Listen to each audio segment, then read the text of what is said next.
National Day. So I hope you had a really good day yesterday for very exciting talks. I know many of you were at the Barbican as well. I hope you really enjoyed the experience of that brutalist masterpiece and maybe stole some rare and exotic plants on the way home, because I did. So cool, we've got a morning to finish off today, so we'll have some sessions on topics ranging from place, resilient growth and sustainable growth. And then we'll close the conference, and then this afternoon we're holding 2 roundtables from a few national productivity councils, and you're very welcome to stay for that as well. Sadly, no housekeeping today because you heard it all yesterday, but if anyone wants me to come and read it to you, I'm absolutely delighted to do it. Now I've memorized all of this information. Okay, great. Well, we'll move straight into our opening speech. I'm delighted to announce Jerry Sheehan, Director of Science, Technology and Innovation from the OECD, who will say a few words to open our conference.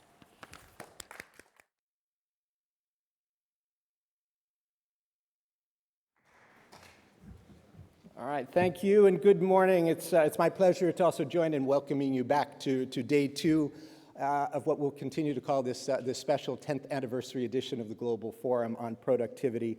I also hope you found yesterday's sessions insightful, thought-provoking, and substantive. I think it was a great opening for the topic that we're discussing and will continue to discuss today. I also hope you had an opportunity to do some good networking, and I didn't realize we could take things back from the Barbican Gardens last night, or maybe I would have thought of that as well. But I do want to start by, again, thanking our hosts here in the UK for a lovely evening last night, and also for the great collaboration that we've had over the course of the last many, I'll say months, in organizing today's event. As I said the other night, our collaboration goes well back beyond that as well. We appreciate that very much.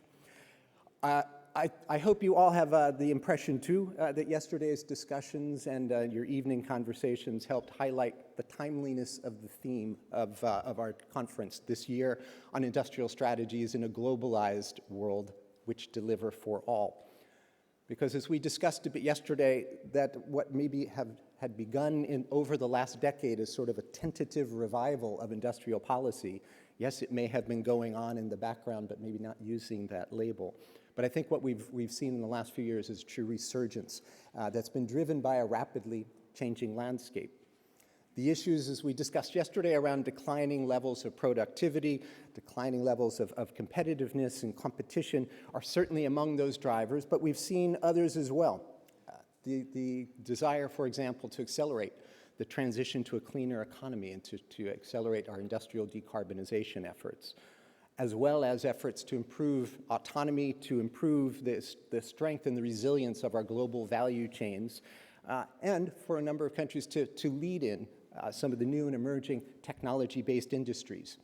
So all of these have driven great interest, and with that interest, though, we have to remember that some of the same pitfalls, as we discussed a bit yesterday, around industrial policies, and we saw examples of those, still exist.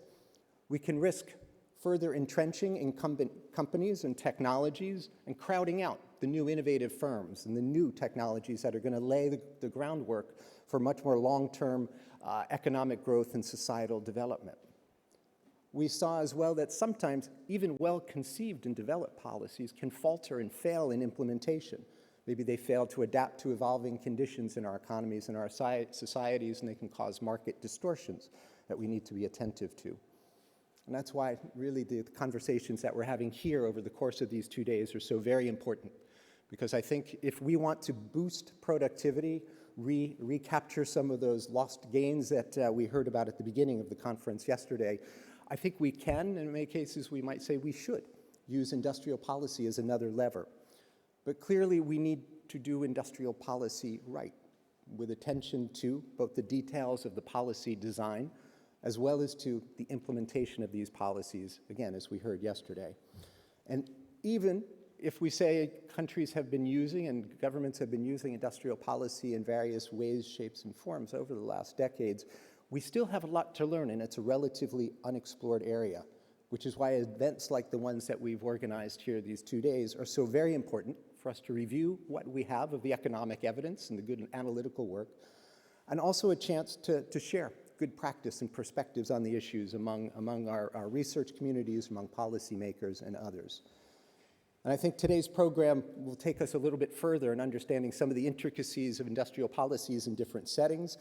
As noted, we're going to start after my remarks with a session that looks at industrial policies in place, where we'll look at how we can integrate regional and local considerations that leverage the distinct characteristics and needs of specific geographies.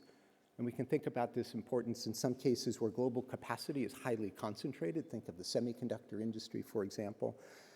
And where it's also very difficult. We talked about sticky policies. We also have sticky industries. Think of some of the capital-intensive industries like steel and shipbuilding, where place-based policies are going to be important. We'll then turn later on in the day to a session on industrial policy and resilient growth, where we'll look at how countries are balancing the need for economic resilience and competitiveness against the benefits of openness and global trade. This is an area where I like to think we at OECD also have been able to make a contribution in one way through helping create some of the evidence base. We look at our inter-country input-output tables, right, and the trade and value-added databases that help governments understand cross-border interdependencies and identify vulnerabilities within the supply networks. And then finally, later at the end of the day, we'll focus on industrial policy and sustainable growth.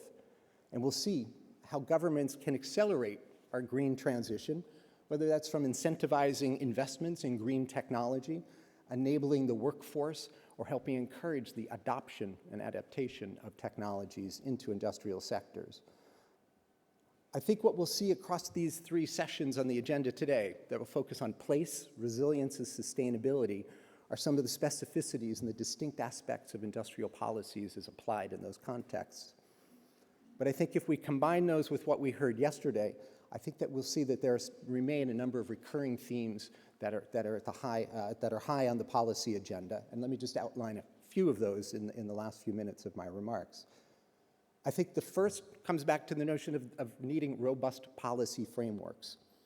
As we heard, I think, consistently throughout yesterday, and I expect we'll hear more today, industrial policy encompasses a wide range of policy instruments that can help us implement our industrial strategies.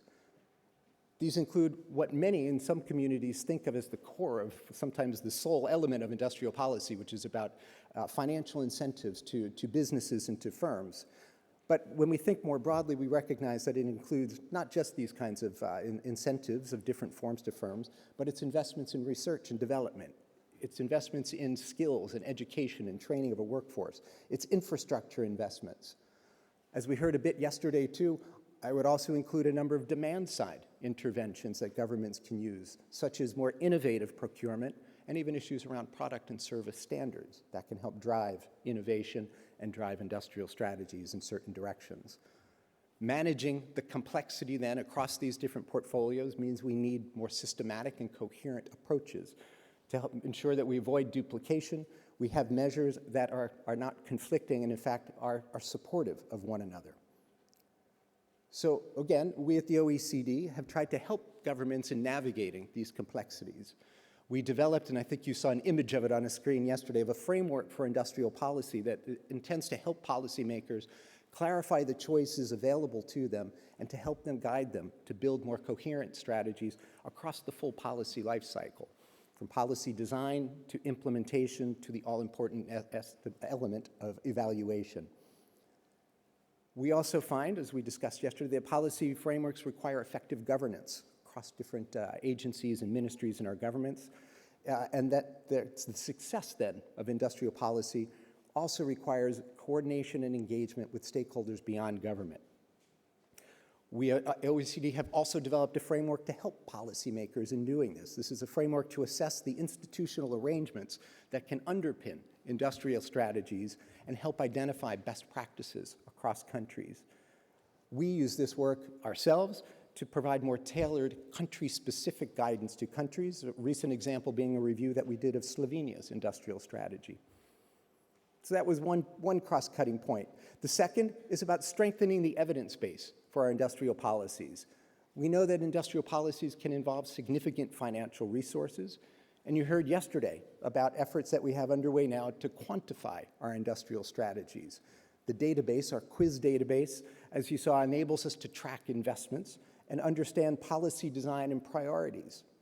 You saw some of the conclusions of those yesterday, as my colleague Guy Lelaine presented to you, noting that expenditures on industrial policy have grown just in the last few years, and that we're beginning to see shifts away from sectoral specific interventions to broader, more horizontal schemes.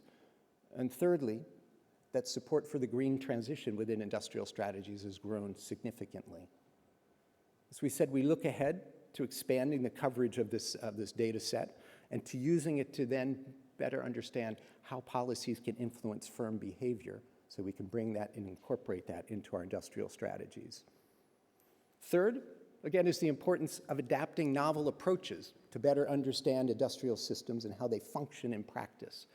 We talked a lot yesterday about sectoral, vertical policies versus horizontal policies. What we're finding is that there's great value in using more of an ecosystem perspective, which I think our representative of Portugal had also highlighted yesterday, where we can view all of the interconnected actors in an innovation ecosystem, in an industrial ecosystem, up and down the value chain. This can include businesses, established businesses, startups, research institutions, the role of governments and suppliers as part of a dynamic network of production. This approach also extends the analysis from a particular sector to its upstream, and downstream components that are often overlooked in sectoral analyses. We're able to do this because of the growing availability of transaction-level, firm-to-firm level, transaction-level data. And we've used this, for example, to study industrial policies in countries like Estonia, and we're now trying to expand our approach through something we call the LIFT initiative, for leveraging inter-firm transaction data to do this more comprehensively across OECD countries and beyond. Finally, and fourth, and I'll highlight this as the Director for Science, Tech, and Innovation at the OECD, I think we also need to maintain a focus on the important role of new and emerging technologies in industrial policies and in improving industrial productivity.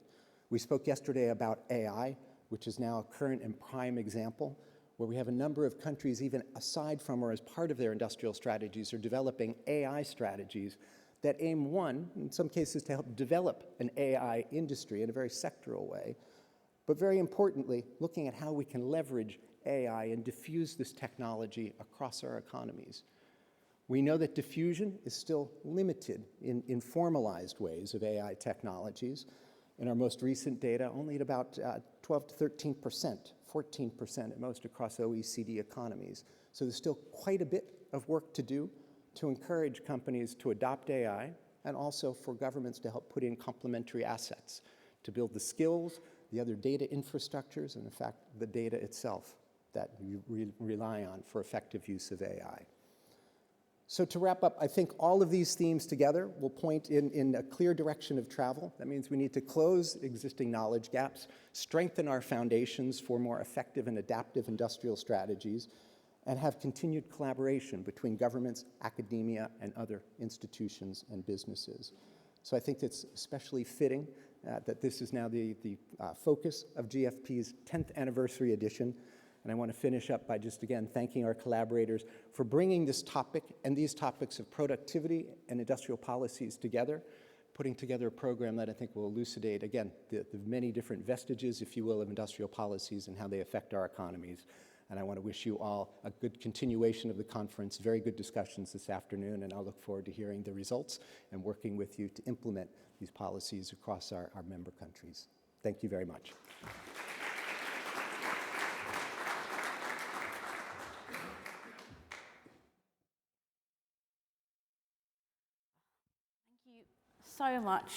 So much for that opener, Jerry. We're going to start the next panel now, which is about industrial policies in place. Can I have all the panelists sat up here as well as our chair? And I will just introduce the chair, who is the Director of Analysis and Chief Economist of the Department for Culture, Media and Sport of the UK Government, Urvashi Parashar. Thank you. Thanks all. And thank you, Jerry, for the fantastic introduction of the day. It's the first session of the day, so I hope you have fun, you've had your coffee. It's a serious topic, but I'm very glad that OECD and DBT have both given it due recognition, the role of place in industrial policy. very privileged to be chairing this session because this is also a personal passion of mine to make sure that we are using data and analysis and evidence to influence place-based policy in the UK. I've got a very distinguished panel today with me. So we're going to start off with Tony Venables, Senior Research Fellow at the University of Oxford. You're going to set the scene for us, some provocations, followed by Catherine de Fontenay, Commissioner of the Productivity Commission from Australia, and Rudiger Arendt, Head of Economic Policy Analysis, Data and Statistics at the OECD. So without further ado, Tony, please go. Great, thank you. Good to be here. Usually follow that up by saying some exotic foreign place, but good to be home, I suppose. And obviously thanks to the organisers for putting this together. And thanks for giving me the opportunity to speak to a lot of practitioners, people who actually know what's going on and engage with all the difficulties and the problems and the hassles involved in the politics as well as the economics and analysis of this topic.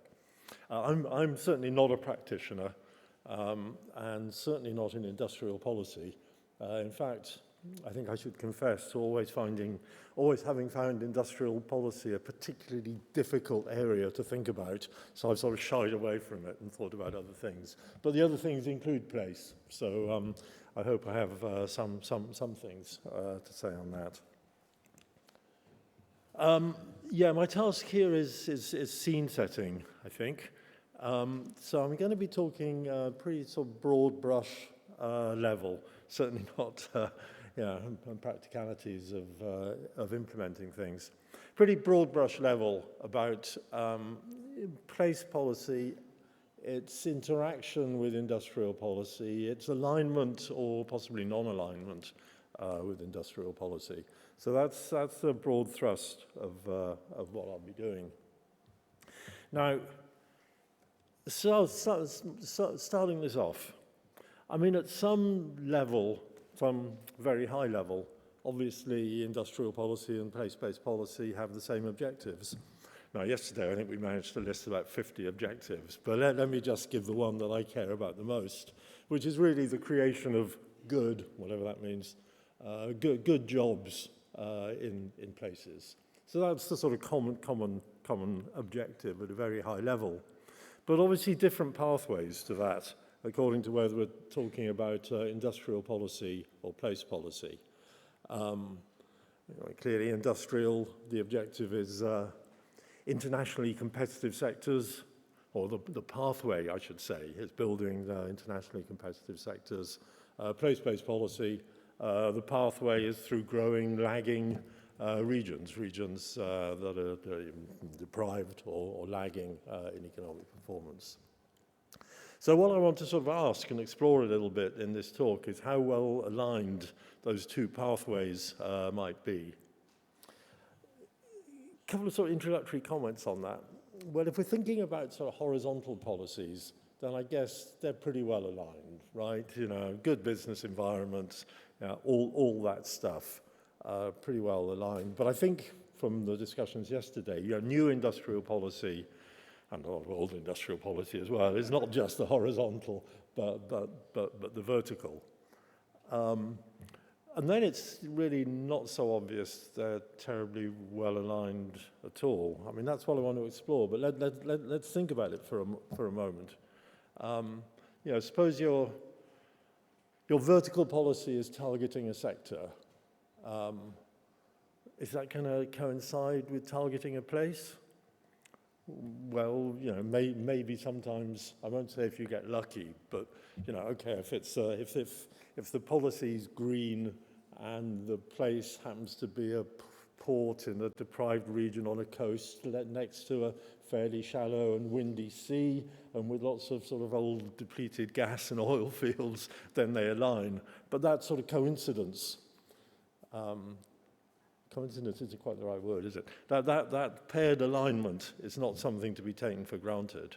Or when else might they align? Well, they might align if you want to go after if you want to target a place. And sectors are really easy to move around, so we can just move some sectors there. But I don't think that's the way the world is. So, I think that alignment is an issue. Okay, let me proceed in 3 steps. First one, I want to talk about some of the relationships between sectors and places and really give you 5 facts.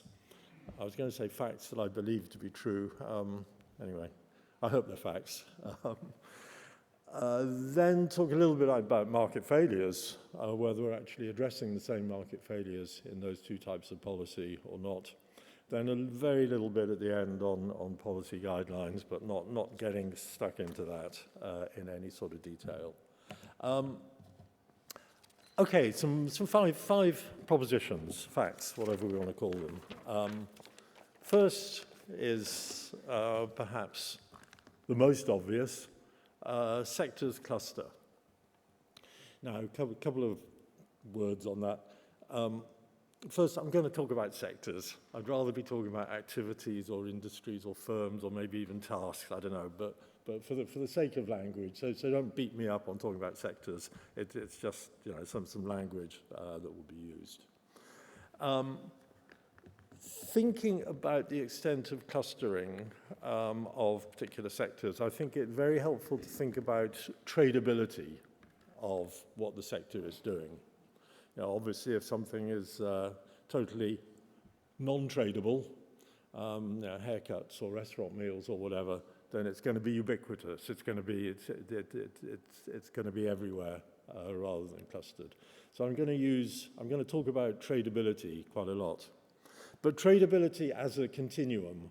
So tradability as going from the very local to the regional to the national to the international. So I'm not just saying something is non-tradable or international. It's not binary, right? Think of it as a continuum. That's the way I want to think about it. Okay, so I've said sectors cluster, but let's look at some sort of UK data there, which are measures of the spatial concentration of particular sectors. I hope you can see the rather small font on the left of the figure. On the bottom is a measure of tradability, and let me not ignore the terminology there, right? Let me not get into more terminology. On the bottom is that. So obviously the things that don't cluster from the bottom are health, social work, wholesale, retail, construction, public administration, power, and at the top there's finance, surprisingly. There's mining and quarrying, which clusters, but for first nature reasons, not second nature. I mean, that's geology, right? But then information and communication, professional, scientific, manufacturers. I mean, this is on a couple of hundred sectors, but obviously aggregated, and within the sectors, a good deal of heterogeneity. So sectors cluster. Non-tradables, or the less tradable you are, the more likely you are not to cluster, the more tradable you are, the converse. And there's some sort of bit of a paradox here, I think. Footloose sectors that could be anywhere tend to cluster, right? So they could be anywhere, but once they've got somewhere, they're sticky, right? And the bottom comment on that slide, I've put 2 sort of unmeasurable things side by side and said one is larger than the other, which is a little odd, but I hope you know what I'm getting at. There are more places in the world than there are sectors. As I say, 2 unmeasurable, uncountable objects. But not everywhere can have its own sector. And I actually think it's rather unhelpful to define something as a cluster if it happens to have, more than if it happens to have sort of 2 firms in the same activity. You're talking about sort of big clusters, right? And that's particularly so if some of those sectors have already been occupied on the global stage by someone else, right? So there aren't that many of these clustering, lumpy sectors to go round. Okay, fact 1. And again, this is right what I'm trying to get at. It's the relationship between sector and place. So facts 2 and 3, doesn't matter what sectors a place has, right? You want jobs, but does it matter what they do? Well, again, fact two there is very, very obvious. If the sectors you have are skill intensive, then you're going to have higher average earnings in your place, and if they're not, very obvious. The slightly surprising thing is when you take, again, this is for the UK data, take that data and sort of decompose it as best you can, it's actually rather a small amount. It's about that sort of sectoral composition, insofar as it varies in skill level, or the average earnings of each sector nationally, only accounts for around 1/3 of the spatial variation in earnings. So it's not just having jobs in high-skill sectors that is good for you. I mean, that gets you 1/3 of the way there in that variation, but that's all. So fact three, places with a bias towards tradable sectors. And again, that's this sort of spatial concentration in the previous slide.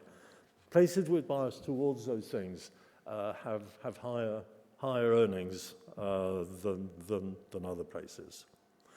So, doing a little bit of statistical work on that, and there's covariance and stuff going on, doing a little bit of statistical work, that's accounting for about 50% of the place variation in earnings. So, sectors really matter, but it's this kind of tradability dimension that seems really important.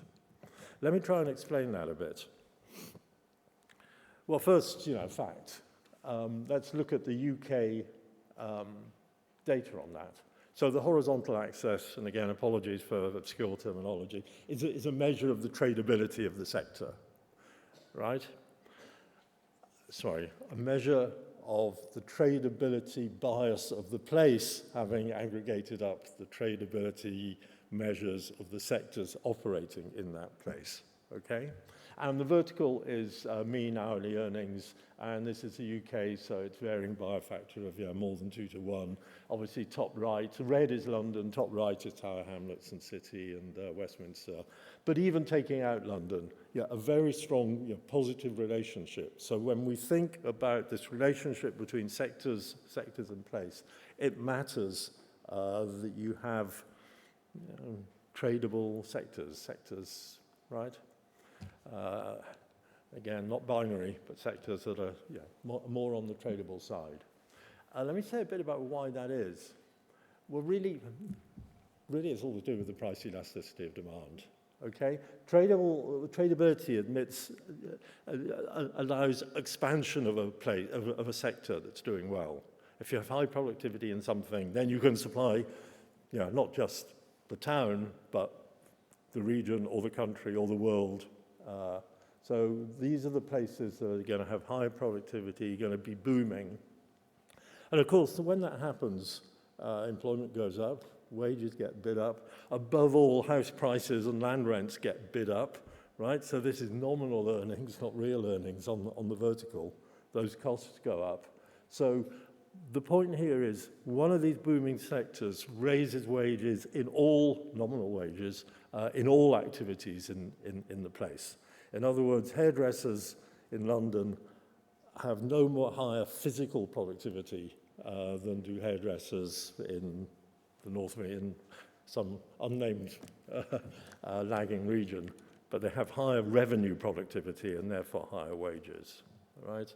So that mechanism is really, really important in the data. And again, it's making this relationship between sectors and place. For those who know about this stuff, that's all Balassa-Samuelson effects.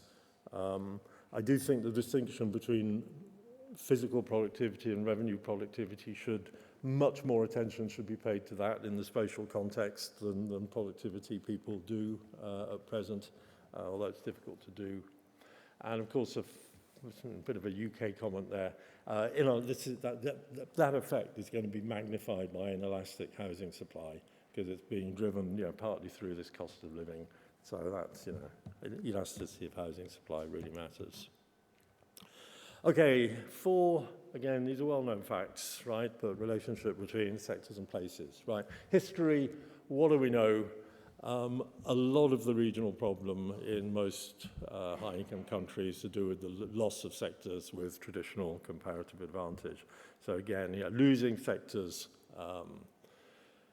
in which you had comparative advantage is damaging. You might lose them for different reasons. I mean, international competition has obviously been enormously important technological change, or it might be that they're pushed out by Dutch disease type effects in your economy. If one sector is really, really booming and somewhere else in the economy, that will raise the nominal exchange rate and hit other places. So there's good news as well as bad news in the drivers here. But you lose those sectors. And of course, the problem is you fail to replace with similar tradable type sectors. Indeed, I might want to make an extreme case that regional policy has been a little bit damaging sometimes. It's focused on getting jobs into a place, regardless of what sector they're in. So filling up with jobs that are really pretty low value and causing places that have had, they've lost the tradable sector and they're just stuck. They're filled up with crud. Anyway, that's certainly the UK case. So fail to replace with similar, except London, of course, which had the largest hit by miles in terms of losing manufacturing employment during the UK's early deindustrialization, but did manage to fill up with other tradable activities, but that's clearly the exception. Okay, final one of these sort of facts I want to do. Persistence, right? You lose something and you don't get it back. Now, this is with apologies to DBT people here who've seen this diagram, this scatter plot many times before, but I believe they like it, so they're getting it again. If you look at, just to make the point about persistence, UK really had a lot of these hits very early on, 71 to 81. So on the horizontal axis of that scatter plot is a measure of the size of the hit, 71 to 81. On the vertical, it's the same measure, but 71 to 2011, right? So look at the point with the observation with that arrow. That had a 10% hit in the 70s. And had it recovered? No, by 2011, it still was 10% down. So basically, these things lie on a 45-degree line. So that is massive persistence. Someone else can talk about the outlier, the exception there, but let's not spend time on it. Okay, so I'm trying to give you, if we're talking about industrial policy, it might be sectors. We're talking about places, so we better have a sense of the relationship between the two. That's what I tried to give you here. So sectoral structure matters for places. There's massive path dependence. Markets screw up.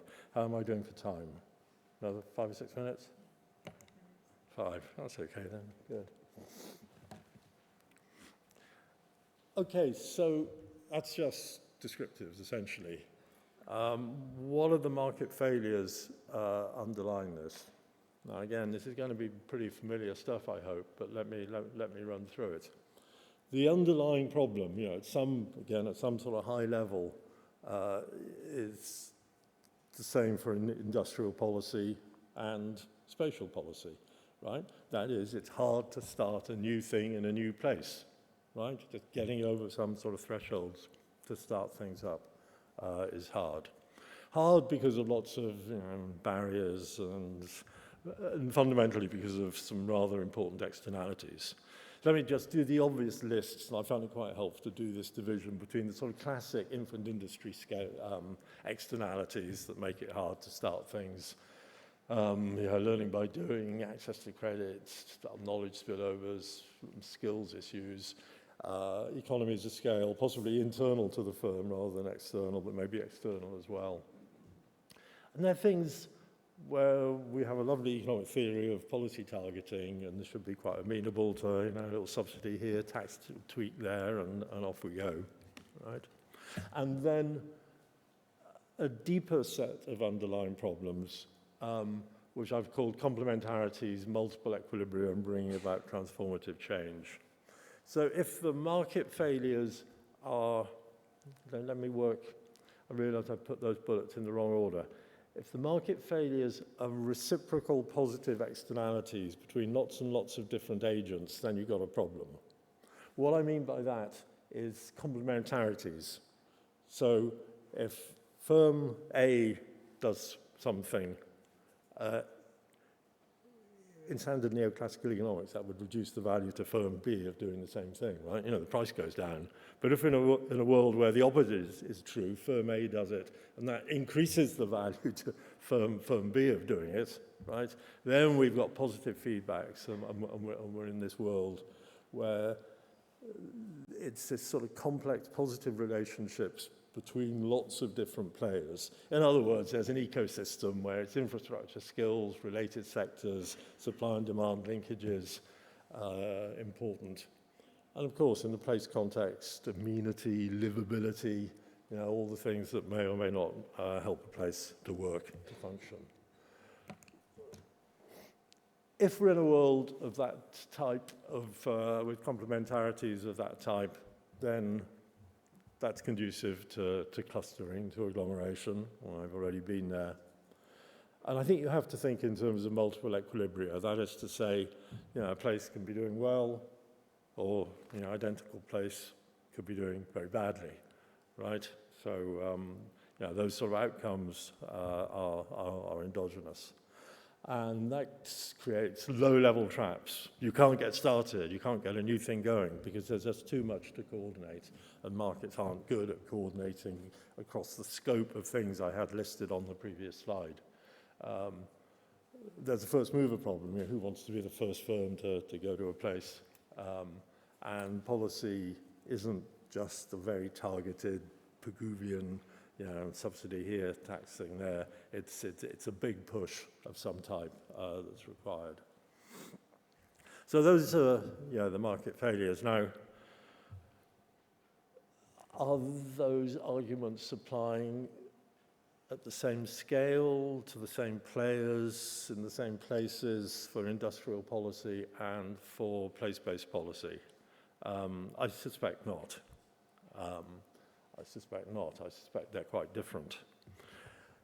Let me wrap up, not by particularly answering that last question mark there, but just by, you know, rather than working on it myself and trying to answer it. Excuse me. I did something rather lazy. I said, well, let's think about, you know, best practice policy prescriptions for industrial policy and place-based policy. So for industrial policy, I obviously Googled Roderick, whose work I know, Nanny Roderick, rather well anyway, and had a little bit of assistance from ChatGPT as well, and came up with the list, the list on the left, which I'm sure lots of people in this room will say is outdated or they disagree with. But anyway, I'm not claiming ownership, right? Let's blame ChatGPT if there are clear errors. Right?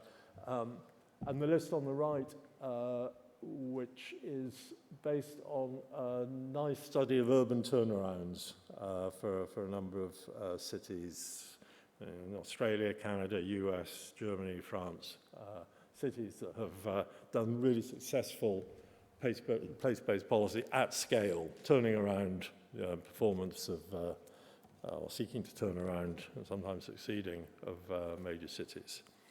So what's the alignment? Let me come back to my sort of first question. What's the alignment between industrial policy and place-based policy?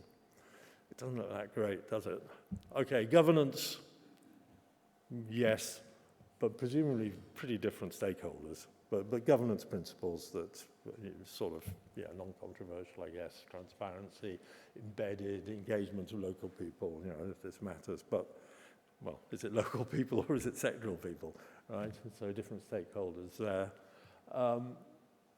Instruments, well, if those externalities, complementarities I was talking about on the previous slide really are sort of area-wide, then you really, you know, for the urban turnarounds, you need the comprehensive packages of everything, right?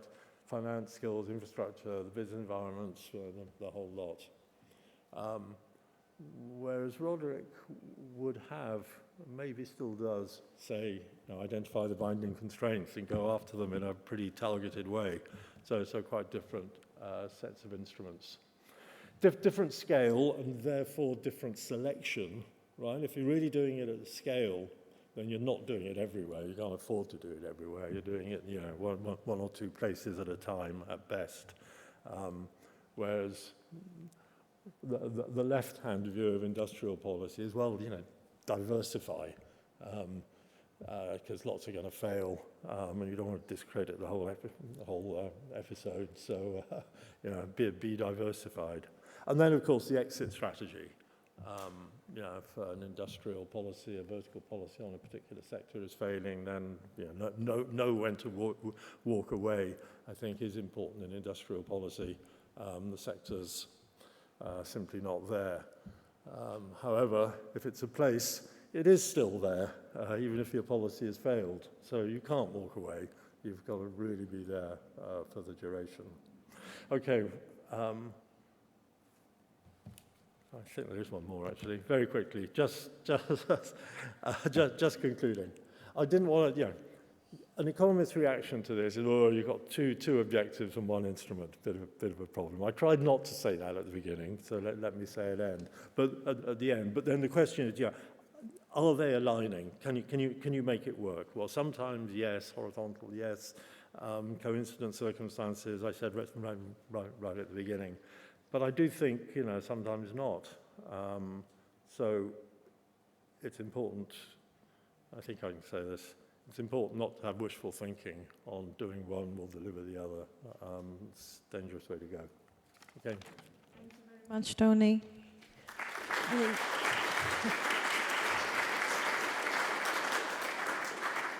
I think you covered a lot of ground there, but you know, in the end, what you said was, you know, we do need to understand the strengths of these places and do targeting and do it properly.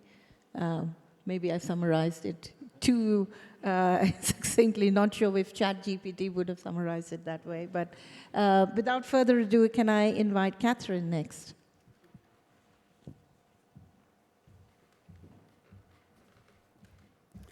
Thanks very much. So I'm in furious agreement with Tony, so I'll just tell you some cute stories from Australia to provide some color. So I think we're all aware of the problem that we are trying to solve or would like to solve, but we solve with varying levels of success. It's extremely painful that we see some regions in our countries decline due to the forces of globalization, Dutch disease that Tony described, due to technological change, so that those increasing returns that drive industries, particularly high-skill industries, to the large cities and the clustering of industries, often in cities. And then, so that's a general problem that we've been grappling with. In Australia, we've had the closure of our automobile industry in the last 15 years, for example. And we've had a number of areas that have been declining over time. The Productivity Commission was commissioned about 8 years ago to write a report on transitioning regional economies, because we were dealing with a number of areas that were agriculturally based that over time were kind of gradually losing population and really struggling with that. And then the new kind of layer of pain is that some of our policy decisions relating to getting to net zero and decarbonizing our economies are having real implications for some regions. So Australia, as a big resource producer, a big producer of fossil fuels, some regions are very much affected. So in particular, we have the Latrobe Valley a few hours from Melbourne, which has coal mines and coal-fired power plants. We have the Hunter Valley near Sydney, coal mines and coal-fired power plants. Our decisions to move to net zero are going to have implications for those regions, and policymakers are very worried about that, as are politicians. Now, as we know, kind of in our economic models, this is all fine because people just move if the economic conditions in their region are not propitious. But as England has found, people are loath to move from a place where their family has lived for 400 years or more. And in Australia, that's a particular challenge because in some of our remote communities, our Aboriginal and Torres Strait Islander Australians are living on their traditional lands. And there's a number of reasons why they're not going to move, regardless of the economic conditions. So we have regions of acute poverty, and obviously we want to do something about that. So that's our challenge, and as Tony pointed out, place-based policy has been around for a long time. Australia has had place-based policies for a number of these locations. I guess the new question is, what, if any, role should industry policy play there? So does industry policy have a role in lifting up these regions? There is a theoretical argument for it. Does that work in practice? So, on the theory side, as Tony laid out for us, increasing returns means that when you have a cluster of a particular industry, that boosts growth and that boosts productivity. So should we help foster clusters in some of these regions? You know, the Latrobe region is, in Australian terms, so one additional challenge we have is a lot of these regions are very low population, so they're probably not very propitious to clusters. These coal-producing areas are a little bit more populated. That's going to probably be have more potential. So these clusters obviously need to build on a region's comparative advantage. For example, in Australia's Newcastle, not the UK's Newcastle. So Newcastle was a big manufacturing region and resource region. It has now become a center of high-skilled service production, mainly because it's very accessible to Sydney, and it has very nice beaches and quick travel to Sydney and much lower rents. So I'm sure the UK wishes that some of its areas that are losing manufacturing had lots of sunshine and a great beach, but that's not something that policymakers can affect. So that's the first question. So we want to help encourage our clusters to build on a region's comparative advantage. But then there's that point that Tony made that there are more places than there are sectors. So is our policy going to allow for heterogeneity, for the fact that not all areas are going to get a cluster and not all areas are going to get the same cluster? So for example, Josh Lerner, the guru of venture capital, has many times railed against the EU policy of distributing funding very fairly across all the parts of the EU. So if you want to boost venture capital, the way to do that is not to spread the funding for boosting venture capital across every sub-area of the EU, right? Only a small number of places are going to develop a thriving venture capital sector. So you have to allow for the potential for heterogeneity in your policy. Then the next question becomes, if we're going to foster clusters, who's going to see what a location is propitious for? Is that, are those central policymakers? Are those local policymakers? Who makes those decisions? Who's best placed to identify? So ideally, it would be based on firms that are already there, emerging potential, but in general, who's best placed to identify potential? So let me give you an example. This is Nhulunbuy in the Northern Territory. Nhulunbuy is the site of a large bauxite mine that will be closed by 2030. And so Nhulunbuy is very focused on what is going to happen to its local economy. And who is best placed to identify the strengths and potential of Nhulunbuy? Nhulunbuy is 14 hours drive from Darwin, which is the nearest city. And so policymakers in Nhulunbuy, whom I've had the pleasure of meeting and are a really bright and committed group of people, they probably know a lot more about the local strengths and capabilities of Nhulunbuy than policymakers in the capital or in other cities. At the same time, they don't necessarily have a global view of what are the competitive, what are the competitive potential of developing a particular cluster in Nhulunbuy. So there probably needs to be a conversation between central and local policymaking to think about what could be encouraged in an area. And then again, because policymakers are exercised about these areas that are losing employment, Nhulunbuy is getting a space station. So Nhulunbuy has developed a site where you can launch space rockets and also satellites. And there has been one NASA launch, and there will be one from a private South Korean firm. I'm not in a position to assess how successful that can be, because it's a very difficult place to get things in and out of. It sort of depends on how repurposable the port for the bauxite mine is. But we do also need to sort of, in our enthusiasm, think about kind of the government budget and that it's not unlimited.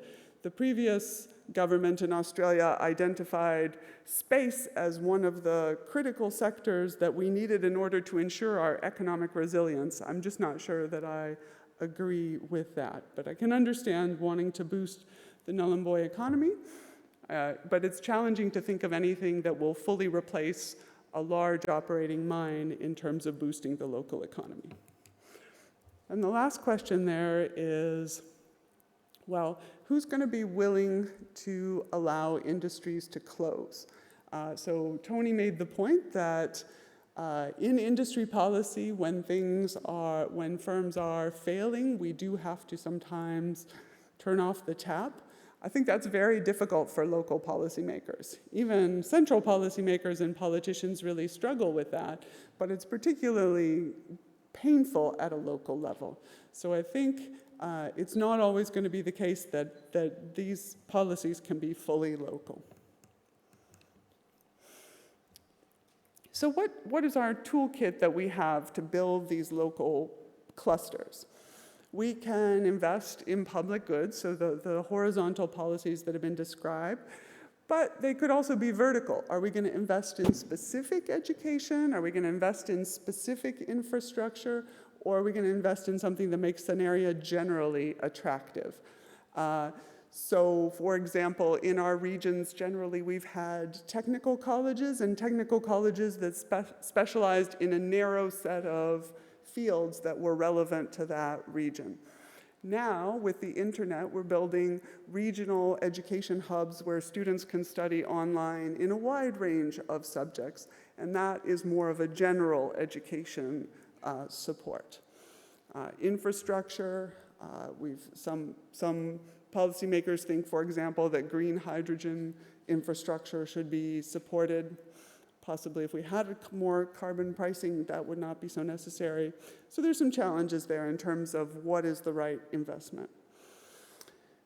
A lot of those who study clusters think that an important role for policymakers is encouraging collaboration to resolve bottlenecks. And one thing that's interesting about that is those bottlenecks are often very specific to the particular location where the cluster is. So Guzman et al. Give the example of the cluster of biotechnology in the Boston area.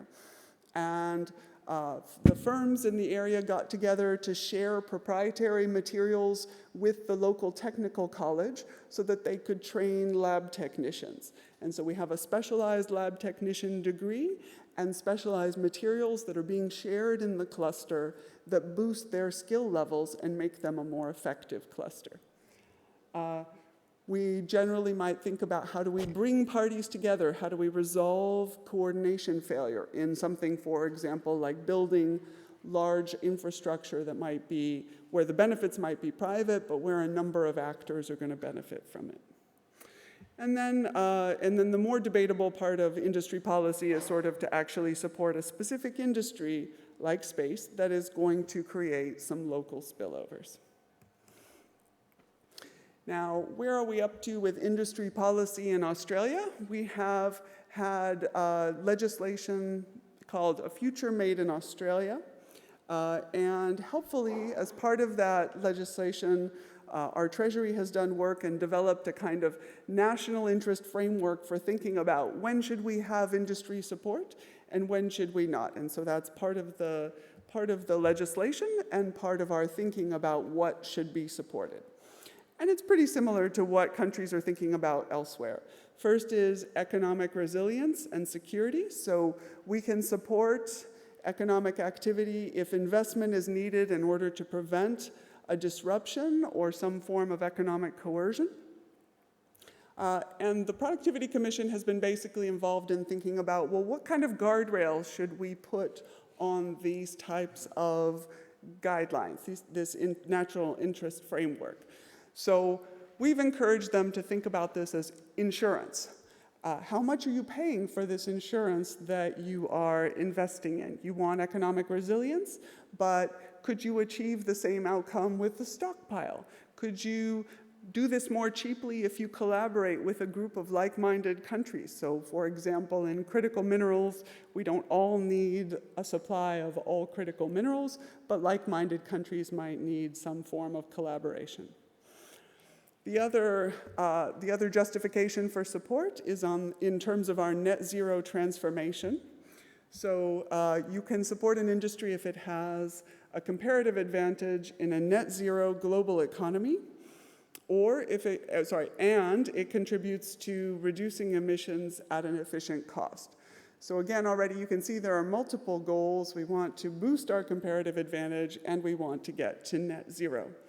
And again, in terms of guardrails, we've suggested, well, what is the opportunity cost of what's the implicit carbon price that you're looking at when you're making this investment? And can you experiment? Can early small investments in things like biofuel help you with learning and with figuring out how you need to coordinate? Do you need to make a large investment, or can small investments tell you what you need to know? And so in terms of this regional policy, we also want to think about kind of the guardrails. And so in that area, in terms of what has actually happened in practice, the politicians and policymakers have been looking at this net zero transition and thinking about whether they could also achieve some regional objectives within that net zero transformation. And part of this is because it's very appealing, because it avoids some of that cruelty of this economic geography we've been talking about, the cruelty of clustering. Some of these net zero industries are not clustered. That means they're very appealing for supporting some of these regional areas. We're going to have green power generation. We'll have new industries near this green power. In the resilience space, we're going to support critical minerals that will support some of these resource areas. And it does potentially have it does have potential to lift up some of these really harmed, these areas that are suffering. By a long shot, Australia's worst poverty is in very remote communities. And one interesting piece of work has shown that in the states where there has been more growth in the resource industries, and therefore more growth in these outer regional areas, there's more intergenerational mobility in those states. So do these types of more distributed industries have more potential for lifting people out of poverty and lifting depressed areas out of poverty? But I do worry that we are trying to hit too many objectives with the same policies.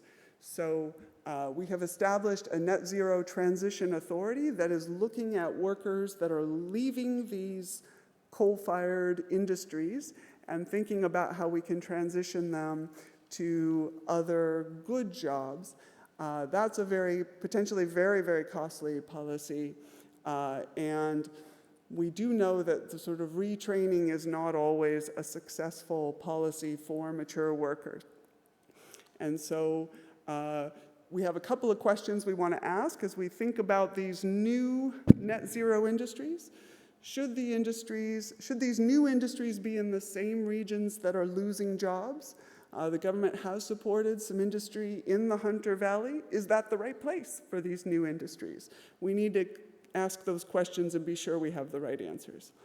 Will the workers from those old industries transition to these new net zero industries? And given that the net zero transition is very expensive, how much will trying to do it in this way add to the cost of the transition?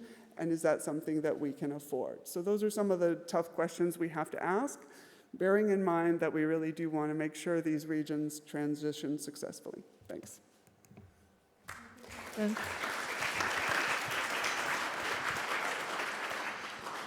Thank you for giving a very interesting Australian context. I'm sure there are many parallels with the UK and the last three questions. I'm sure it'll be picked up in Q&A. And last but not the least, Rudiger. Thank you.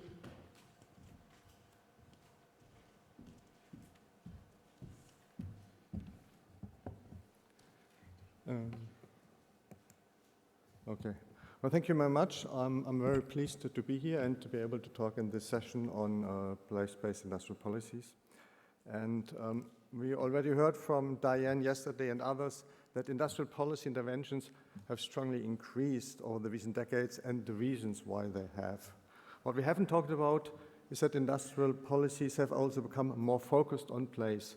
For example, between 2019 and 2022, regional industrial policy support rose by over 50% in the 11 OECD countries as a share of GDP for which we have data. Overall, by 2022, roughly 10% of industrial policy support was specifically place-based. And then obviously there's also other industrial policy support which doesn't have a specific place-based label, but in reality also is like this. This reflects a broader increase in the interest in place in the context of productivity. And for example, our RTPC ministerial meeting we had in Poland in the spring focused on competitiveness and place and the challenges in dealing with inequalities and growth across regions and cities. So why has a place-based approach been increasingly adopted? The first reason is because of an increasing recognition of the importance of place in the success of strategic sectors, which are typically concentrated in some regions. This map shows the sector with the highest location quotient for employment in each TL2 region. So the location quotient basically tells you whether the region is specialized in a certain industry compared to the overall economy in the country. And as you can see, the picture is very diverse. For example, you have the productive tradable services that are concentrated in large city regions. You have information communication, that's the red dots, which are in places like New York, Paris, Madrid, and so on. Financial service, that's the light orange ones in places like London, Prague, Chicago. And then also there's many regions in the OECD that still rely primarily on manufacturing, that's the light green ones. And so for example, Northeast UK, Northeast France, Southwest Germany, or the Eastern US. You have clusters of specific economic activities that emerge and thrive in these places because of what the places offer. Localized infrastructure, skills, firm spillovers, innovation assets. I mean, Tony has already been talking about that. And if industrial strategies are to succeed in boosting strategic sectors, it greatly helps when you target and nurture these clusters with close attention to the specific details of the place where they're based, because obviously not all places are the same. The second reason place-based policies have been increasingly adopted is a recognition that industrial strategies that only focus on leading clusters neglect the huge potential that exists in the rest of the country. If industrial strategies are to achieve their full impact on national productivity, they need to enable other places to reach their potential too, not just the leading ones. And these places do have growth potential. For example, across the OECD, the lagging regions have contributed substantially to national growth over the last 2 decades, almost in line with their weight in GDP, slightly below, but I mean still, if you're having, depends on the country, but let's say you're having 30% lacking regions in your country, I mean, then they've been maybe, supporting bringing like 25% of the GDP growth. I mean, if this is not happening, I mean, then you have a very substantial loss. This calls for an approach that enables every region to develop and invest in a plan that nurtures its own unique strengths. This is second nature in most of the federal countries. You have, Länderförderung in Germany. I mean, we heard what's happening in Australia. In the US, so you also have state-level economic development plans. And in the EU, I mean, you have, smart specialization strategies. In the UK, you have local growth plans. I mean, this is a fairly widespread phenomenon. The second rationale for place-based policies is to close gaps between regions. And overall, on average, the richest 20% of regions produce around twice as much GDP per capita as opposed to 20%. And you see there's differences across countries, but I mean this feature is very, very common. So there is a particular stark divide in places like Turkey, Poland, and the Slovak Republic, but Italy, France, and the UK also have relatively large gaps. Now, many of these places with a large gap are actually stuck in a low skill, low productivity equilibrium. And that's very similar to what also Tony showed already for the UK. 70% of the OECD regions in the lowest quartile of GDP per capita in 2000 were still in that group 20% later. So there's very, very little upward mobility. Basically, once you are at the bottom end, you are highly likely to be stuck there. And you could think that's just a sectoral story. So basically, you're in the wrong sectors means you're done. But we've done some work with our special productivity lab in the OECD, and we show that in Italy and Spain, that's not the case. So the share of employment in industry and tradable services, that's the one typically with high productivity, in the less developed regions is indeed 10 percentage points lower than in the most developed regions. But this explains only 1/4 of the productivity gap. So 20 to 30% of the difference in multi-factor productivity is actually coming within sectors, and that's when we're controlling for firm size and age classes. So it really is a within story to a large degree. Interestingly, can I have some water?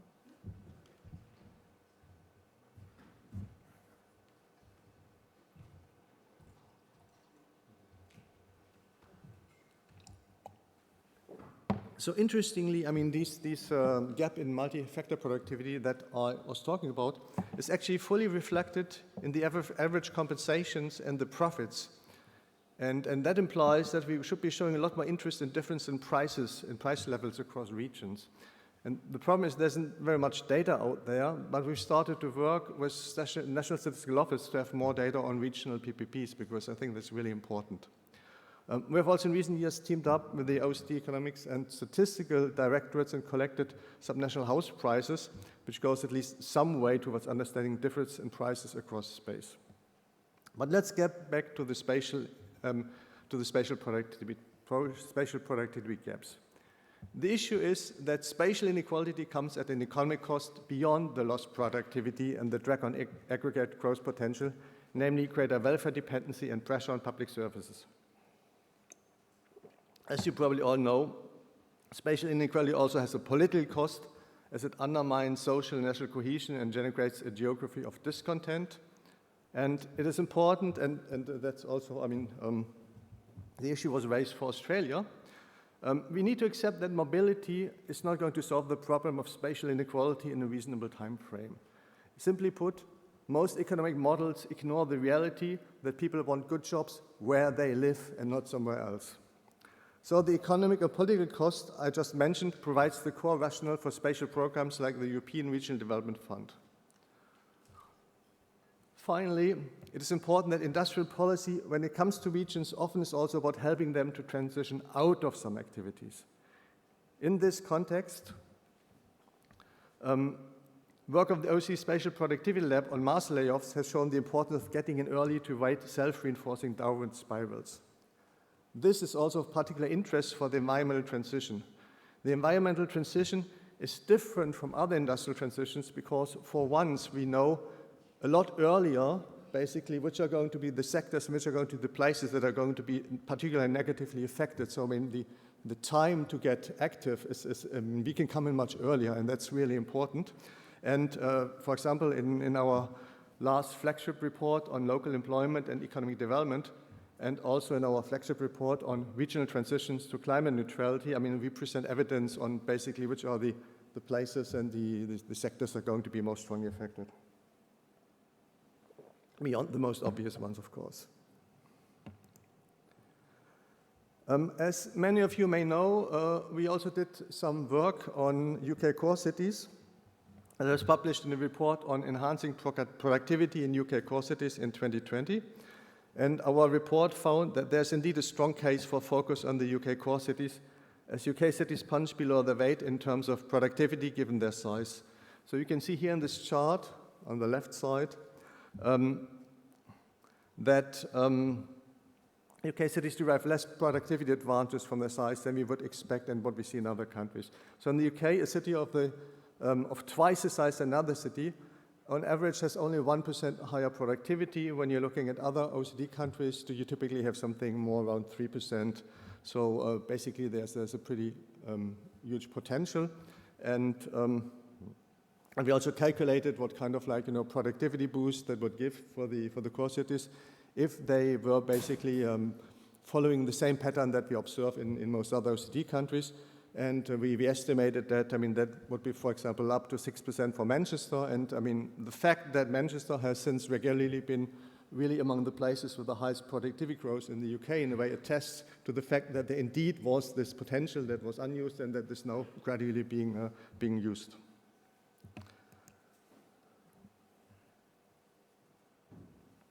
What is also interesting is that modern industrial strategies tend to take a blended approach to place-based objectives. For example, Korea has been backing clusters for semiconductors and AI, batteries, and sensors through its K-CHIPS Act, which is basically not place-based, but it's also looking to stimulate green growth in underserved areas through the Korean New Deal, which is place-based. Similarly, France is backing 55 biotech, nanotech, green tech pôles de compétitivité, but also supporting lacking places through its 183 Territoires d'Industrie program.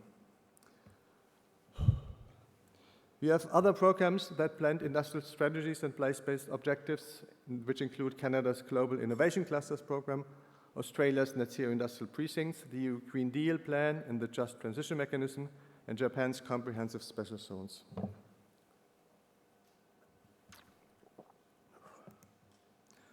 So, what are the lessons for place-based industrial policies? First, and that's actually what I'm going to tell you is not very different from what you've heard from others also basically. First, develop a robust evidence base on key clusters and spatial strengths, including the opportunities and barriers to growth with sub-national governments and local businesses, which in a way might sound obvious, but on clusters and spatial strengths, there's a lot of wishful thinking. Local businesses are rarely consulted, even sometimes the SMGs are not asked for their views. Moreover, due to a lack of real analysis, cookie-cutter tools are often deployed, such as business grants, rather than more strategic interventions, which, for example, could be building more housing to accommodate cluster growth. Second, prioritize investment in local ecosystems, skills, infrastructure, entrepreneurship, and supply chains to promote self-sustaining growth and temporary business, rather than using temporary business incentives. It's also no rocket science, but also often ignored. Third, back spatial plans with sufficient, stable, long-term funding settlements to enable multi-investments and public-private partnerships, because then you can provide confidence to new businesses. So this effect of really having a plan that is consistently carried out over a long time is really important. When you're looking, for example, at regional development policies in places where basically they change each time where there's a change in basically the government, they're always failing. That never works, basically. If you're not consistently trying to achieve something, then you just forget about it. May as well not do it. The fourth is establish supportive multi-level governance structures to build subnational capacity, limit wasteful competition and displacement, and provide the right incentives and accountability for delivery. And I really think that these multi-level governance structures, the importance of them is really underestimated in a lot of countries. We showed in some empirical work some years back how municipal fragmentation can harm productivity and how more adequate governance structures can increase productivity in return. And really, it is not enough thought given to SNG structures and the incentives also, the incentive structures that are created in administrations. Finally, monitor and evaluate progress, and be prepared to adapt plans and programs in response. This sounds pretty obvious, but again, it's not always done. A novelty of the UK approach, for which they can be congratulated, is the Industrial Strategy Advisory Council, which exists to monitor the UK industrial strategy. Well, I hope I've been able to convince you that even though in principle, I mean, you shouldn't try to hit two objectives with one target, in certain cases, industrial policy and regional development objectives can go hand in hand. Now, not every industrial policy can usefully be a regional policy, but maybe what would be useful is when we are undertaking industrial policies, it's just kind of like systematically to check whether actually this industrial policy can be used in a productive way to help further certain regional development goals. And in a lot of cases, the answer will be no. In some cases, the answer will be yes, of course. In some cases, maybe less clear. But nothing but thinking about it, I think, would already be a very major improvement. And also, I mean, the second point is really that industrial policies, for them to be efficient, they just need to take into account the reality on the ground.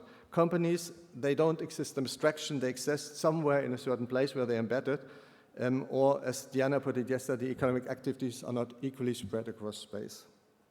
And last point, what I think has become clear during these 2 days, is that we know far too little about the interplay between industrial and regional development policies, or more generally about place-based industrial policies, and that's where both academia and the OECD have a role to play going forward. And thanks a lot for your attention.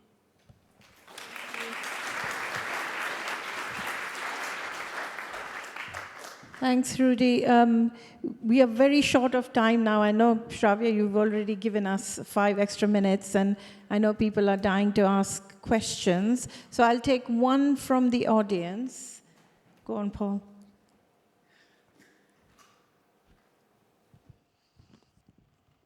It's right here.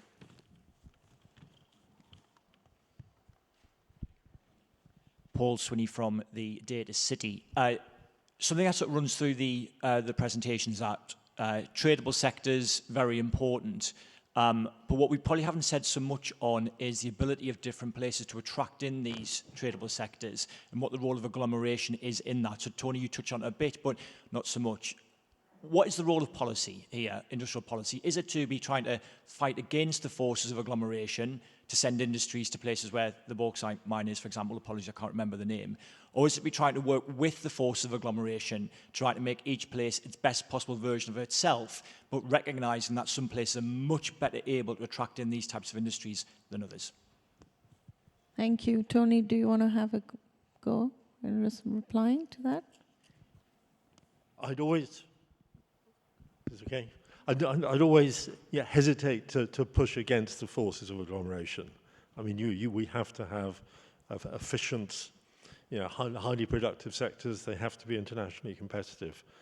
So I would always really hesitate anyone who said, oh, we've got to move this sector to somewhere where it's not, doesn't want to be, whatever that means. But that doesn't mean... Well, the complement to that is that you think about cities that really can develop and grow and have potential. And we know that in the UK, I mean, there are a number of these second-tier cities that are doing well and can grow, and these sectors will develop in them. So that's I'm sorry that's not a very clear answer, but it's... don't push against the forces of agglomeration. Just try and foster it to grow somewhere else rather than, encourage rather than repress, I suppose is what I'm saying. Catherine, did you want to add? Yeah, I think we need to realize that some sectors will be urban, so those highly tradable sectors, encouraging them in a regional area seems unlikely. Although we do need to see what happens with working from home. Will that drastically change the economic geography? That'll be an interesting space. But within a region, we can think about how do we encourage it to be the best it can be. What industries does it have potential for? Thank you. I'll read out a question online, which was also a question from me. What are your reflections on devolution as a governance model? In the case of places like Greater Manchester, can evolving power from the centre help address challenges such as industrial decline? What have we learned about what works and what doesn't? Yeah, I can say some words about that. I mean, the OECD has long been saying that the UK, or kind of like, I mean, it's a fact basically. The UK is one of the most centralized countries in the OECD, and that by itself already is saying something. And I mean, also the fact that the core cities have in the past, I mean, some of them still punching massively below their weight. It doesn't seem unlikely that they may also have something to do with an over-centralized model where basically not enough decision power has been delegated to the core cities. I mean, also when we did the study, we found that, for example, certain infrastructure like public transport was underdeveloped. I mean, certain governance structures in the core cities were not working very well. So, I mean, there is clearly, there has been, I mean, also the fact that the devolution deals have been made is also, I mean, I think clear evidence that it also the political class in the UK has recognized the problem and is trying to address it. Now where how shall I say, I mean, we're always very strongly advocating basically that you may have asymmetric decentralization. So basically, I mean, not all places can usefully have the same capacities. I mean, if you're having a city of 10,000 people and a city of 2 million, then it's pretty clear that the city of 2 million is going to have a lot more capacities, a lot more that they actually can do, whereas a city of 10,000 just isn't able to do all these things. So, I mean, it makes sense to differentiate that, and that's not recognized in all OECD countries. That's a problem. So, I mean, these devolution deals, in a way, they're good because, I mean, they're acknowledging these differences across places, but they also may try to cover up for maybe a more systematic decentralization, devolution that is necessary, because I mean, I don't think, and I mean, that you want to be kind of like doing different deals for kind of like cities of all sizes, especially the small ones, because I mean, ministries don't have infinite capacity, and I think maybe just kind of like some simple rules basically for the smaller cities, I mean, would maybe make more sense, and then having specialized deals maybe for the larger ones, that would seem a model. But I mean, generally speaking, I mean, given that the UK is still basically one of the most centralized, I mean, countries in the OECD, that's maybe something that the political class should be reflecting about, whether that really is an optimal solution.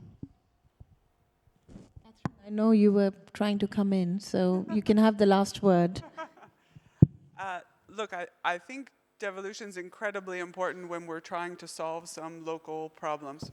Probably the most successful place-based policy in Australia is the Burke Justice Project that has been a collaboration between local leaders, particularly local indigenous leaders, and the police in order to reduce youth crime.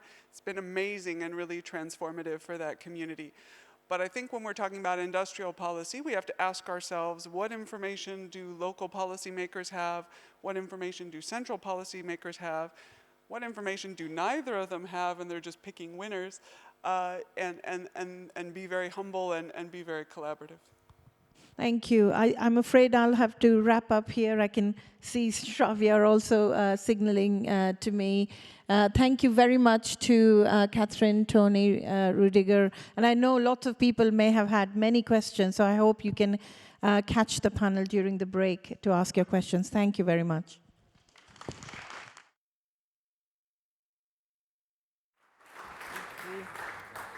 And while, can we have the panelists and the chair for the next session up, please?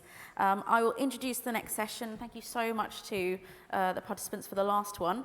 The next session is on industrial policies and resilient growth, which hand over to the chair, Memphatu Dian, Head of Division at the Economic Department in the OECD.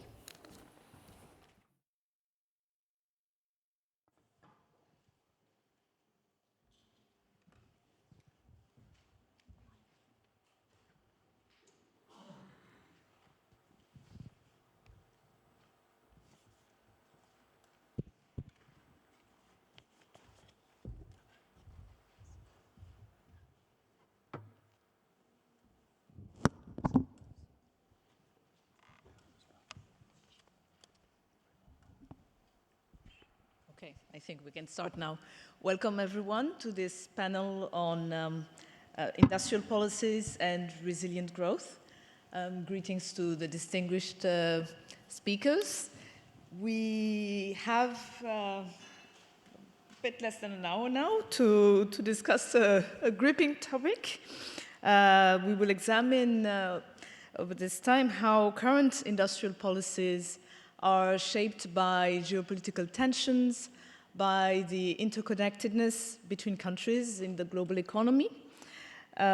This will take us to discuss how much a country should rely on its own industries, support its domestic industries, versus relying on imports from abroad and preserving open markets.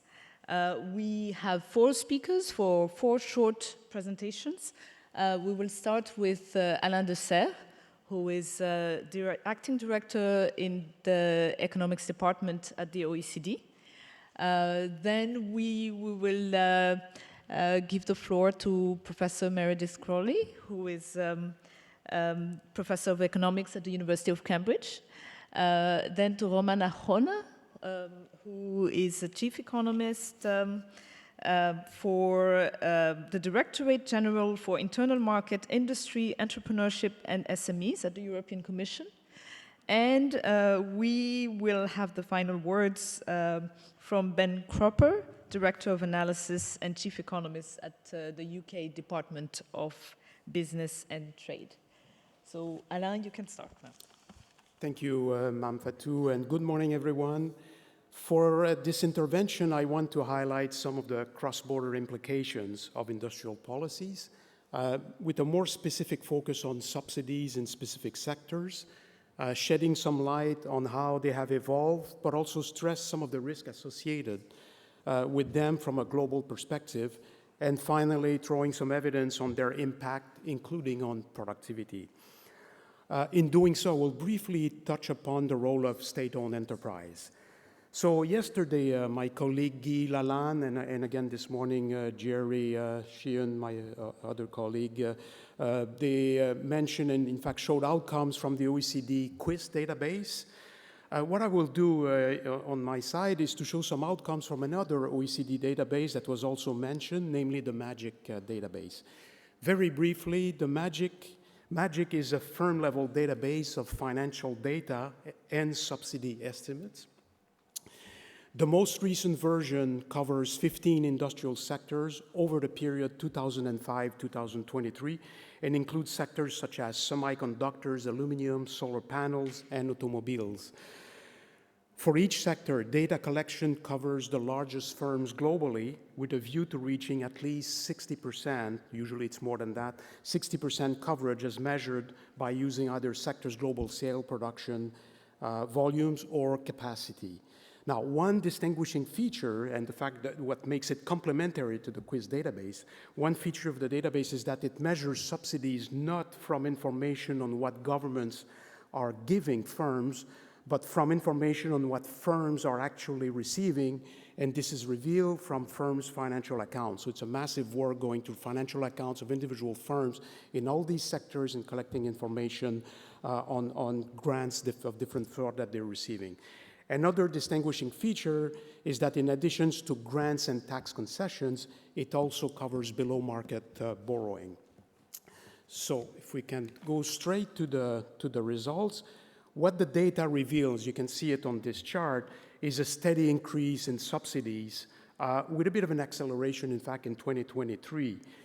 If you see, subsidies are, in fact, at their highest level since the global financial crisis. And the trend increase is reflected in all 3 components, that is, again, grants, income tax concessions, and below-market borrowing, all 3 trending up. So we can see this increase in some ways in the impact of industrial policy, although this has been a fairly smooth trend going back to post the GFC. It's not shown here, but the level of subsidies as a percentage of firm revenues will be highest in things like solar panels, semiconductors, and aluminum. So in some ways, a mixture of high tech, green tech, and basic material. Other things not shown here We don't want to emphasize too much the regional aspect, but the way it goes, China generally emphasizes more below market borrowing. North America will put more emphasis on income tax concessions, and Europe a little bit more on grants, but with different total levels. Now, as we discussed yesterday, there is far more to industrial policies than just subsidies, but in a context of global trade, there are specific reasons for focusing on subsidies. One is the risk that competition then the competition between firms across countries then becomes determined by which government has the deepest pockets. And related to this, of course, is the risk of global spillovers and retaliatory escalation, which can lead to both market concentration and overcapacity. And I think it's fair to say we've seen a little bit of that already in some sectors. So it is a case where international coordination would be particularly useful, but not only are we in a context where international coordination is already difficult, but there's also the fact that subsidies are not among the most transparent of policies, which of course does nothing to make international coordination any easier. And one factor that contributes to the limited transparency is the role of state-owned enterprise and their governance. The governance which can play an important role, of course, in either amplifying or mitigating those distortions. Now, on the role of SOEs, I just want to make 2 quick points that also come out from the same data.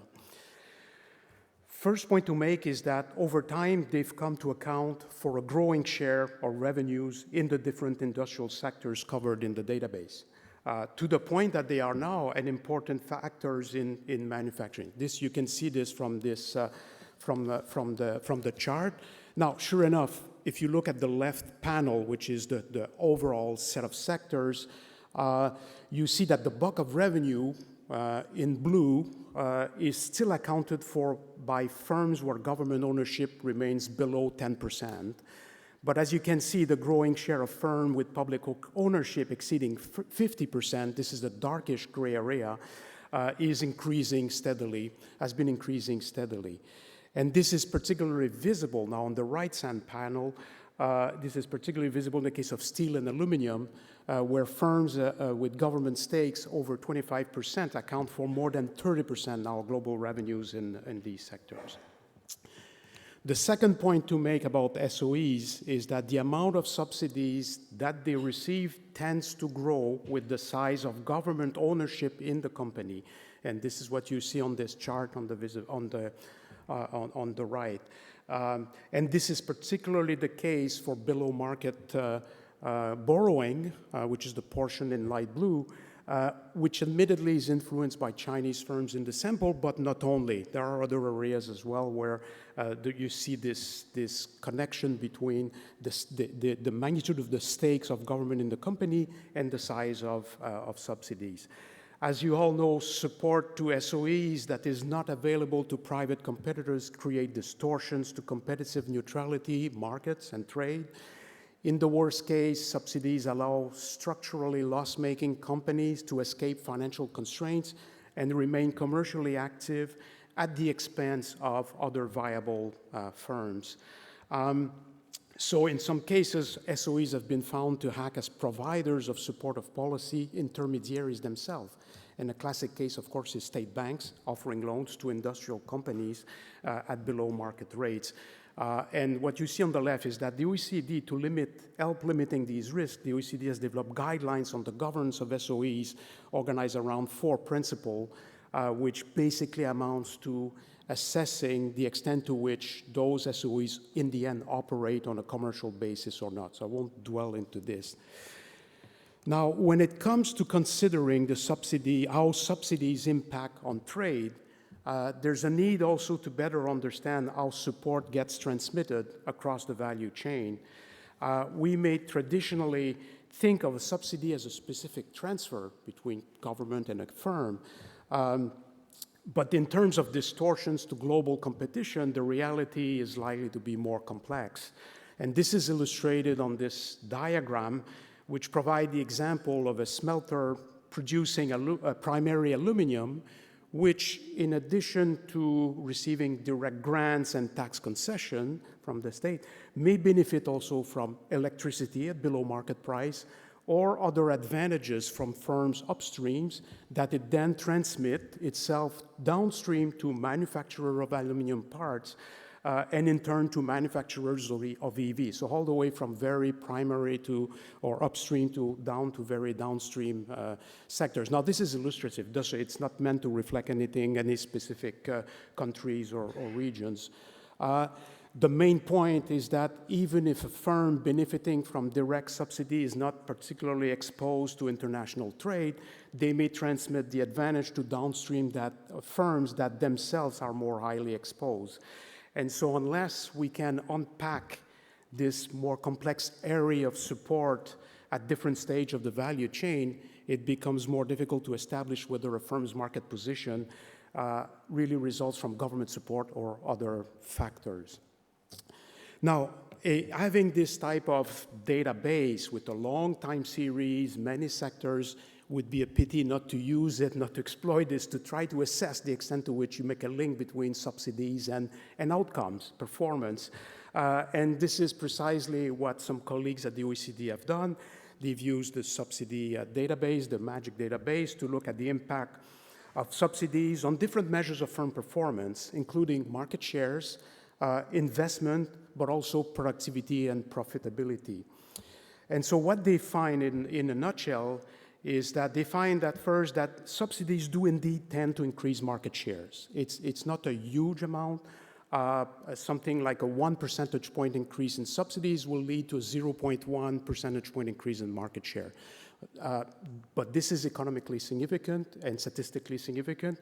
And also in line, this type of change in market share is in line with what we observe in a short term historically in the data. Second, they find that the subsidies increase investment, but not the investment rate.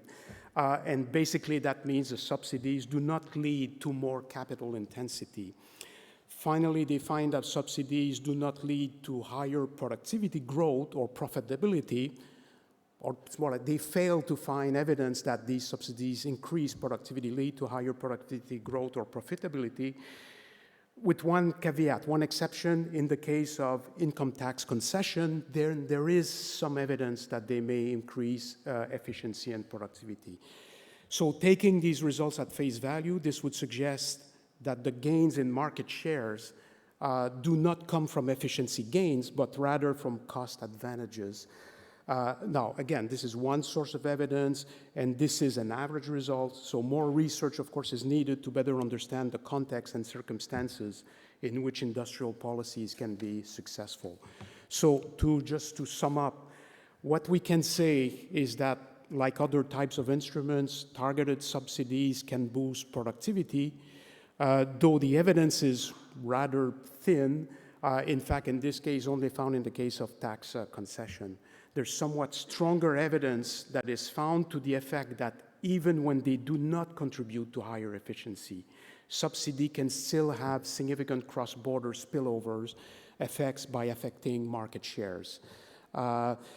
Given also their potential role as recipients and providers of subsidies, the risk to market distortions appear particularly high in the case of SOEs, which again underscores the importance of their governance.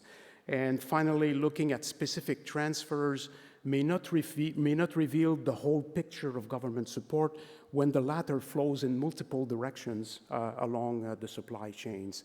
And I'll finish with that. I think the bottom line is that efforts to improve the transparency and measurement of government support, as is done with the quiz database or with this type of database, is crucial. And we need to continue and develop more, get more information. Thank you for your attention.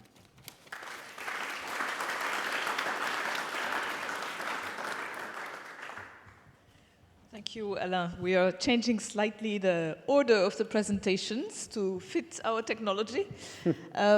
So now we will hear from Roman Nachona to have a European perspective. Yes, thank you very much. First of all, I just wanted to say that it has been an incredibly useful 1.5 days of joint adventure, and I would like to give my warm congratulations to the UK organizer team, and notably to Sravia, clearly a force of nature as well when it comes to industrial policy, and her top team with Dan and Russell and the others, but also to the OECD Secretariat, because I think there has been a lot of silent and very powerful intellectual thinking behind this conference, and Luca Marcolin, has done amazing work on that front. Then I go back home with a number of ideas, actually with a lot of really good written notes, which is not necessarily the case, in different conferences.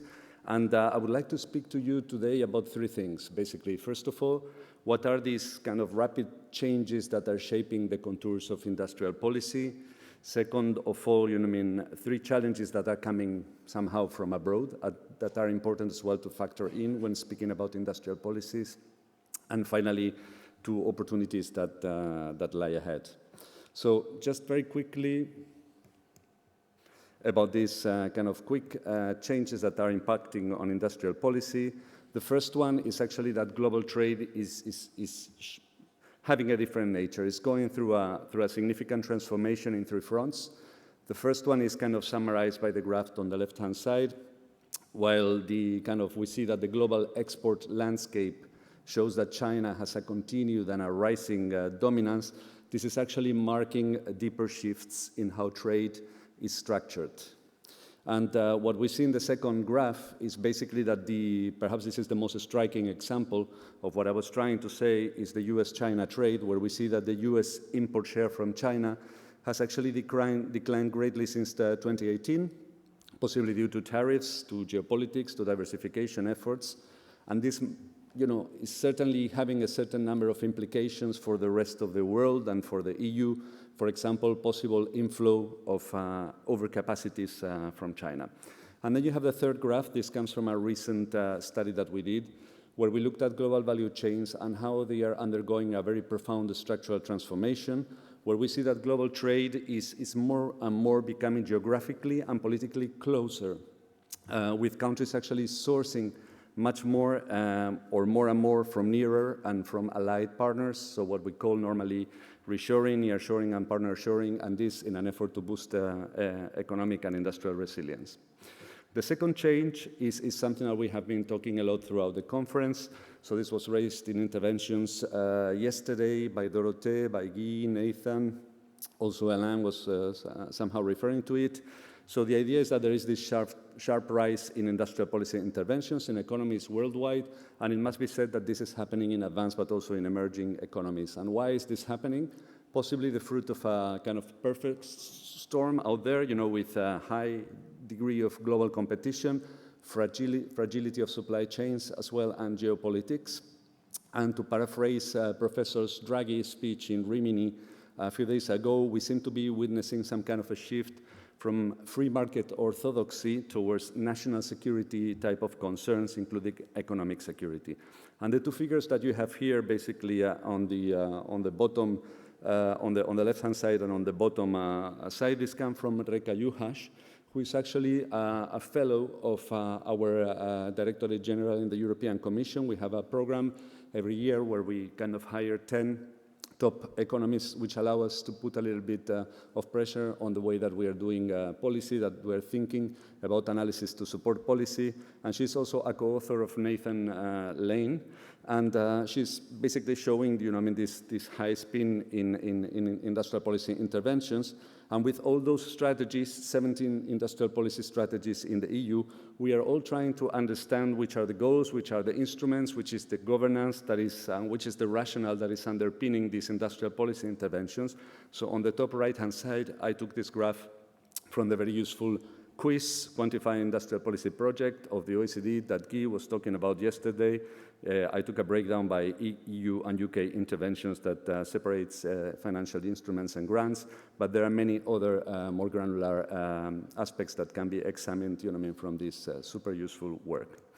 And here you have basically something else, which is the third type of rapid shift that is occurring. On the left-hand side, you have a figure from our latest quarterly bulletin, where you see a decrease in production volume and in confidence in energy-intensive industries when you compare it to other manufacturing industries. You see that the gap is improving, but still is quite strong. And then on the right-hand side, you have a diagnosis also by our team that is basically looking at sectors that are showing signs of ill health or large downside risks. And this is mostly data that is coming, from an analysis of declines in current employment and, let's say, employment prospects. And we see that many regions are affected. Mostly they are in the center of the EU. Germany, Slovakia, and Estonia are, for example, standing out. And then, if you think about the type of implications of ambitious climate goals that Catherine de Fontenay was referring about, this requires a massive overhaul of certain industries. Coal plants closing, steel and car sectors also getting decarbonized, renewables outpacing fossil fuels, and this is, of course, creating a lot of big opportunities for green tech leadership, but it's also creating risks of decline in these traditional sectors. If this is not managed properly, this can lead to discontent, in the words of Andrés Rodríguez Posen from LSE and others.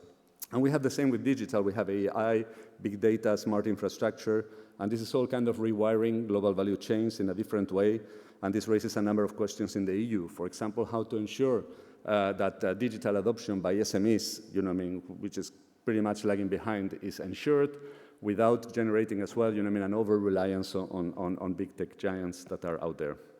And then let me just mention briefly 3 challenges. The first one is global competition. So on the left-hand side, you see the average, actually I forgot to put it in the graph, so I'm telling you, the average number of sentences that is mentioned in the word tariffs in earning calls of publicly traded companies. And this increased greatly in the second quarter of 2025 for EU and US firms, with US firms being actually more exposed. And you see also that there is a much higher exposure now than with the Trump 1 administration in 2017-21, possibly due to the larger scale of the tariffs in geographical scope in heterogeneous application. And then on the right-hand side, you have a figure from a recent study by Alicia Garcia Herrero, who's an expert on China from the Bruegel think tank in Brussels, where it's clearly that we all know that China's model is giving a lot of weight to state control over market rules, that we know, but the figure from Alicia illustrates that basically the China's growth model is relying on expanding industrial capacity and exporting to the rest of the world rather than on domestic consumption. And this can also lead to an increase in the global share of manufactured exports from China. And then we have this graph. This comes from an analysis that we did in my team. We see that today's industrial policy are also facing a number of risks that are not fully under our control, at least in the short term. So strategic dependencies, including on strategic inputs and critical raw materials, where the EU is clearly exposed to other countries, say US, China, and others. And we have done here basically is to exploit available data, which is out there, that's highly disaggregated trade data.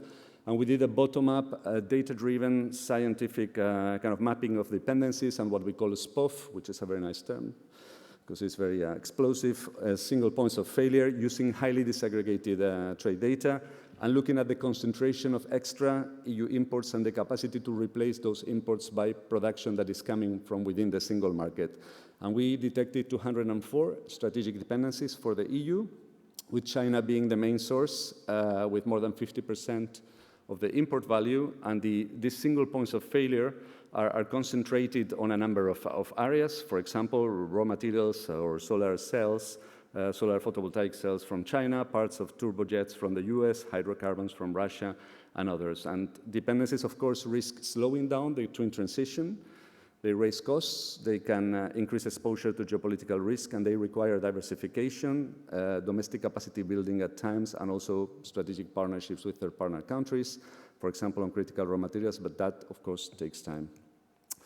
So basically, here what you have is supply chain distress. Well, you don't have it because I didn't click on it. Here we go.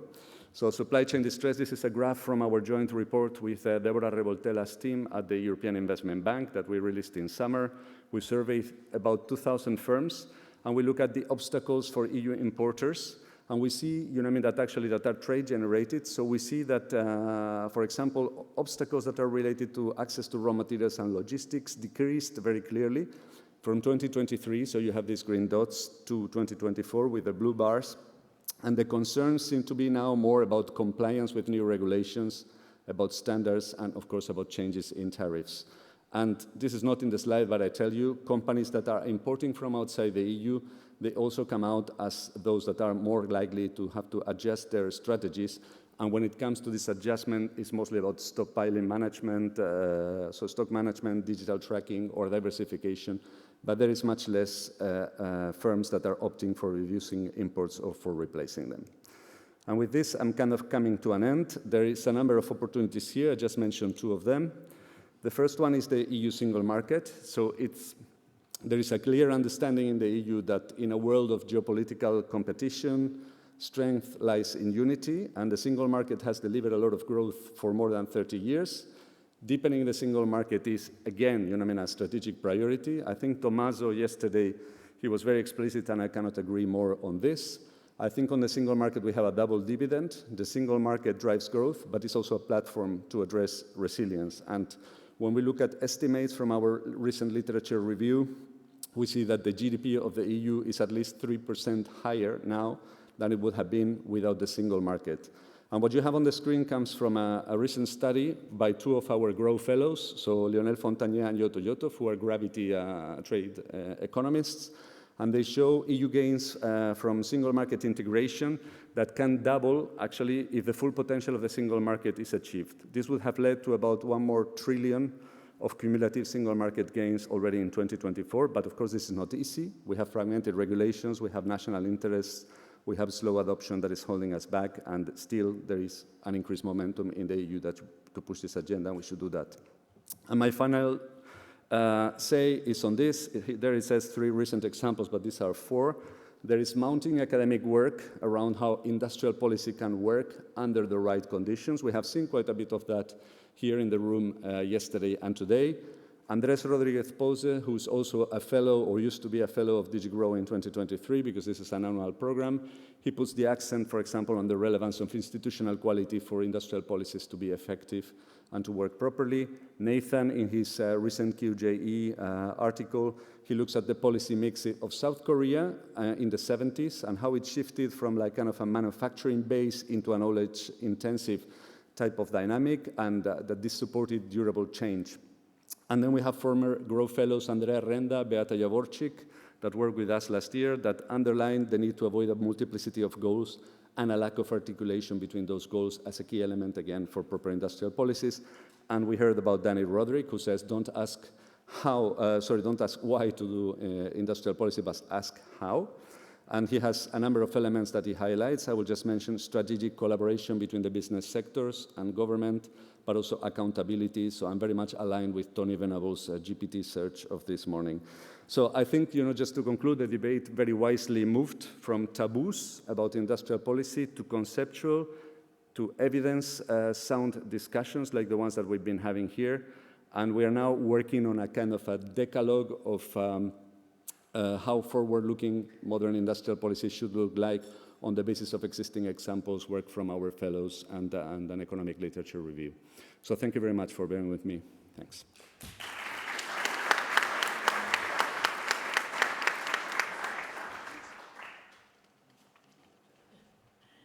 Thank you very much, Roman. Over the past 2 days, over the past day, actually, we've heard quite a bit about the importance of data and building evidence for policy. So it's heartening to hear from you as well on the European Commission side, how you're building this evidence base. So now we can move to the UK. Thank you. Fantastic. Thank you very much. So my name is Ben Cropper. I'm the DBT Chief Economist and Director for Analysis. Just to reiterate the thanks given earlier, and I will do that later, but thanks to everybody for organising this brilliant event. I'm not going to labour too much on some of the data that you've seen, but try and talk a little bit more about how we in the UK have tried to translate this issue into sort of policy action in our most recent trade strategy and industrial strategy. You heard a lot about the industrial strategy yesterday, but isn't it interesting that we didn't talk so much about trade strategy? And I think for a country like the UK, that's sort of really interesting because we are incredibly reliant on trade for growth. We are an open economy. I think it's fair to say there's never been a successful growth or industrial strategy in the UK that wasn't also a trade strategy and an investment strategy. to labour my point about the Roman origins of Londinium from yesterday. You know, this is a city that was entirely built on trade.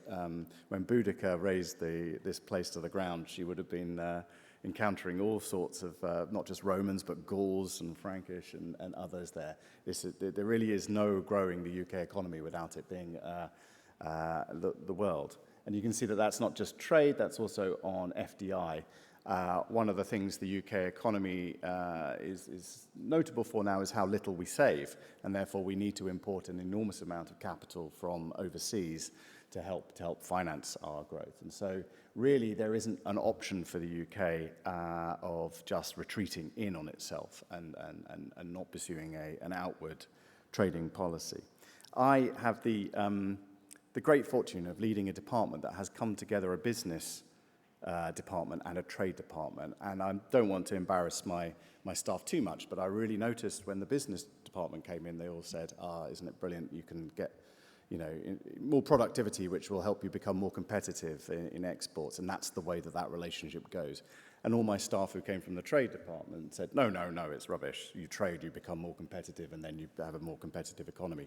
And it was really interesting how hard they found it to listen to each other. So one of the great tasks that we have, not just within the department, but within the policy community, is, I think, to get those two sides of the conversation talking to each other better. I think the point is that our exposure to the world economy also makes us a little bit vulnerable. We didn't really notice this in the 90s very much, as everybody knows. Supply chain integration just proceeded at breakneck speed, and everything seemed fine. But we've had a series of crises, starting with the financial crisis, but also COVID and recent armed conflicts, which have led to a real understanding of the vulnerability that those supply chains could create. But isn't it also interesting, if you look at the chart here, at quite how quickly those supply chains and those value chains bounce back? There is clearly not a diminished appetite amongst private industry and private business to continue to work across global value chains. And so I think the real challenge is to work out within those aggregates what is the issue that we're facing here. And I think that there's a few fronts on that. Within that aggregate, there are all sorts of different markets and all sorts of different products for which the supply chains have greatly receded. And you can list them. Whether it be critical minerals or particular, semiconductors, etc. So I think the lesson there is that we have to somehow plot a path that doesn't throw the baby out of the bathwater, to allow global value chains to continue to thrive on those areas where you don't feel exposed and vulnerable, but have a very real and honest conversation with yourself on where they do. I think the other thing that's changed is society and politics. Businesses have had to manage their value chains throughout their entire history. What is interesting is that in the world of data and a sort of a sense that economists should be able to foresee everything and understand everything, it's interesting how little tolerance there is for a disruption in supply chains amongst business and individuals.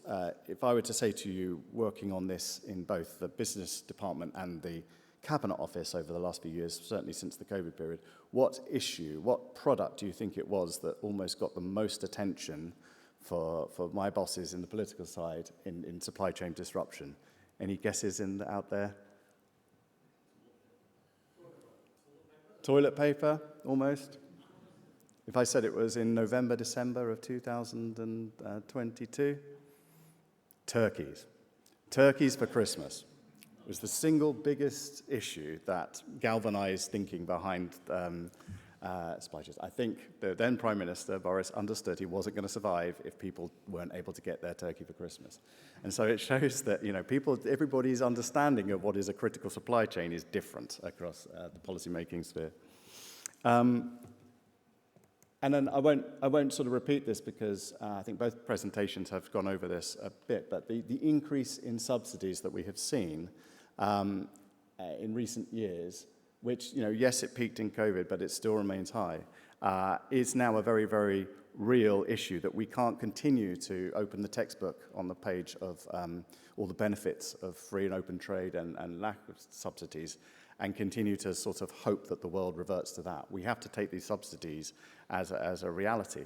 And what I think, again, to sort of come back to my point earlier about trade economists and trade policy officials not always talking to industrial policy officials is a story that I had from an oppo in the US State Department at the moment that IRA was announced, when her colleagues said, this is brilliant, isn't it? All of our colleagues are going to be absolutely overjoyed that we've done this because we're helping to solve climate change.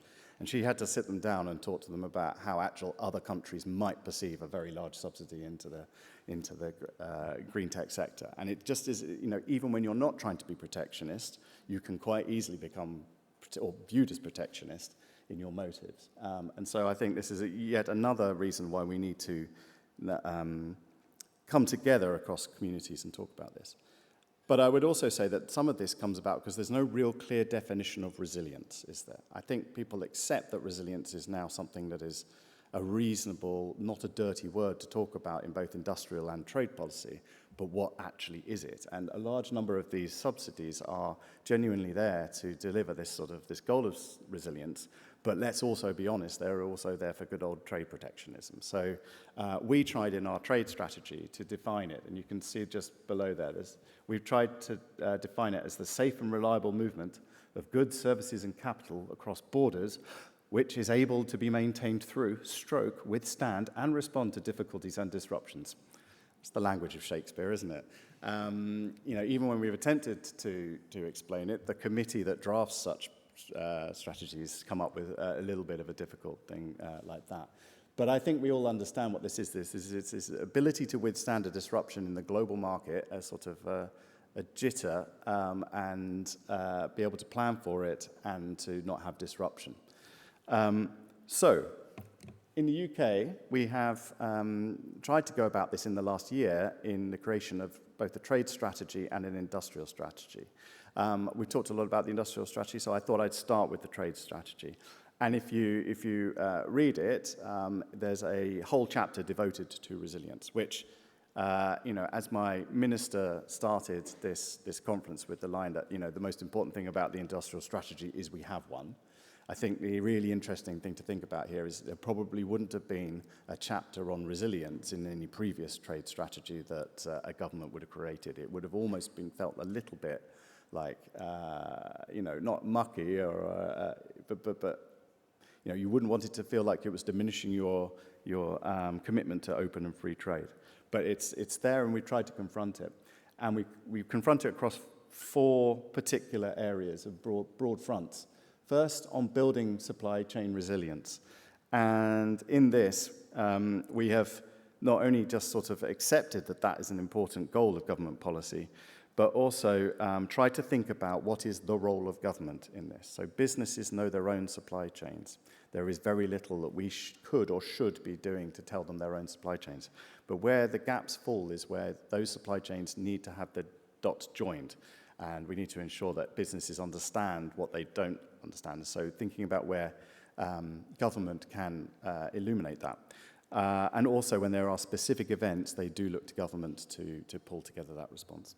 And so we've created a new supply chain center within our department. And that's a large part of that is powered by a sort of data collection and data tool. We have a really interesting new data science tool called our Global Supply Chains tool, which we presented actually to an OECD trade conference. And this is our attempt to be able to quickly map supply chains for any product that has challenges. And then the second arm of this is to have a large amount of both multilateral engagement, but also bilateral and plurilateral. We have agreed national agreements with both Korea, Canada, and a memorandum of understanding with Australia in the last year to have a dialogue on supply chains. The second area is on the right tools to protect national security, and that's a real emphasis on investment screening, export controls, sanctions, where in extreme cases, procurement, and working with business. And, the National Cyber Centre, we don't talk about that element of this enough, but they have a real program now of engaging with business. When we had COVID and particularly supply chains that came from China, both at the front end and the back end of the COVID period, we ensured we had strong dialogue, actual giving businesses our own analysis so that they understood how they had to prepare for it. Thirdly, on trade defence and trade remedies, I want to reiterate how important we see open free markets in the UK. This is no retreat from that. But it's also an understanding that we need to ensure that we have the right legislation in place that will allow us to respond to unfair trading practices and the right frameworks in place for the Trade Remedies Authority to be able to respond likewise. And so in the strategy, we've agreed to, when legislative time is available, to reform those frameworks in law. And then finally, on partnering with business more broadly, as I said, we do that as a matter of course, but we've now created an economic security advisory service which will deliberately be there to provide top businesses with insight and just an ability to understand where we're coming from in our policy. And then outside the trade strategy and back into the industrial strategy, we had a very good question, I think, from over here yesterday to Fred about in focusing on these IS8 growth sectors, aren't you ignoring other key things? I think we mentioned steel and the importance of ensuring that we have some form of steel sector. I think we thought about this very, very clearly, and it's another big shout out to the technical annex, which you got yesterday, in the definition of the sectors which we were prioritizing in the industrial strategy. As you can see in the top on the economic potential, we thought about growth potential, things like comparative advantage, but we also thought about strategic alignment, and we also thought about sector interconnectedness. And you can read up about those in the technical annex. There was a more thoughtful process than I think people give it credit for, to try and identify those sectors that were not only just areas that we already did well at, but areas which we needed to be able to do well at as well in the future. And that gave us the sort of IS8 sectors, but it also gave us a series of foundational sectors, things like chemicals, critical minerals, steel, ports, which are not only critical there for those other sectors to grow, but are critical for them to grow resiliently. And so there will be as much attention put into those sectors as there is into the growth ones. I should say that beyond that sort of sector plan basis, there is also, we talked a lot about verticals and horizontals yesterday, horizontal policies within the industrial strategy, which we hope are directed purely at this sort of economic resilience as well as just pure growth. And you can see them here. And if I just add, these are various different elements, different policy initiatives that are in the industrial strategy that are looking at those. So there we are. That's how we've gone about approaching this challenge in the UK. I would say it's a start. It's a start to have it considered in a strategy, in both the industrial strategy and the trade strategy. The real challenge, as we heard yesterday across all of industrial strategy, is now in implementing it. And that's implementing it not only in the industrial policies that we do, which have this as their title, but in every decision that government makes. It's really, really challenging at the moment to consider all of these different aspects when considering whether, to support a steelworks, for instance, or what you do on defence procurement. And so I think there is a vast amount of more work that we need to do as analysts in this community to try and move beyond the sort of agreement that this is now an acceptable, non-dirty word for us to talk about in both trade and industrial policy, and actually get into creating analytical frameworks and models that allow you to weigh up different trade-offs more precisely. Thank you.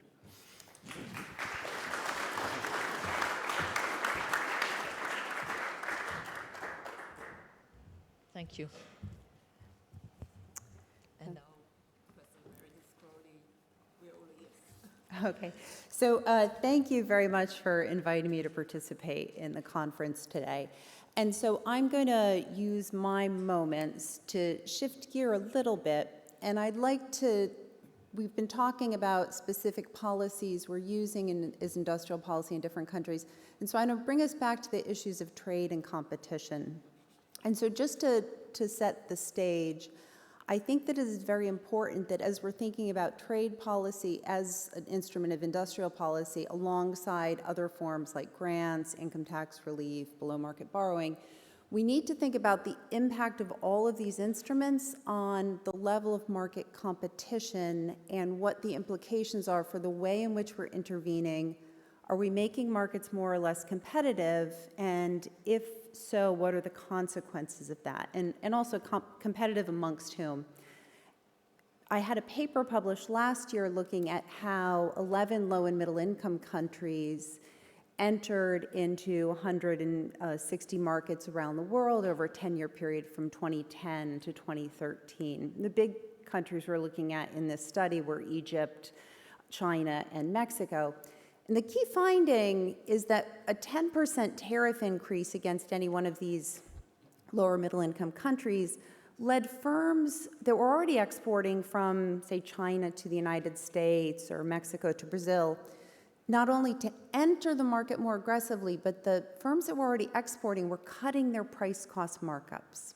So this was purely the tariff is increasing competition, not just in the country that's liberalizing, but also it's forcing the exporters that are serving the market to compete more intensely among themselves, and that's causing them to lower their price cost markups.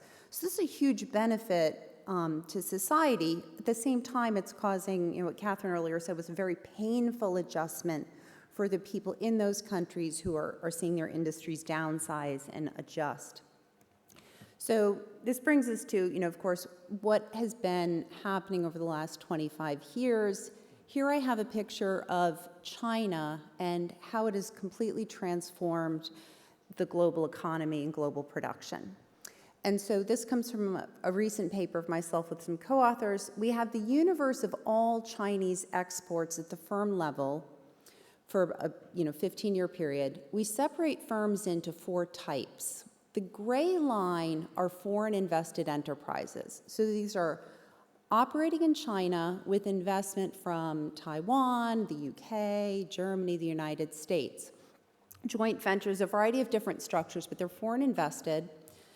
They are responsible for half of Chinese export sales over this entire period. So what's going on, we have open markets around the world, especially in the high-income countries. This is meeting with China's own domestic policies, which, as Alen described, there's a very complex ecosystem of these firms are being supplied by state-owned enterprises. There's subsidies in the background. There's also big market liberalization taking place. So the other, line that stands out is the black line, which are private enterprises within China. They're also growing gangbusters. And these are either, they can be publicly listed firms that are quite large or just completely privately held by a family, but they're all privately owned with not explicit state ownership. So this huge growth from China, trade increasing, by a factor of 8 over a 20-year period, compared to world trade growth of a little bit less than a factor of 2, is supported by open markets everywhere. Huge reductions for the Chinese during this period in policy uncertainties. They faced a lot of concern about access to the U.S. market in an earlier era because of U.S. human rights policy. That concern went away with the WTO, so we get this enormous growth. And it's fed on 2 sides. There's a positive impact on China of lower tariffs.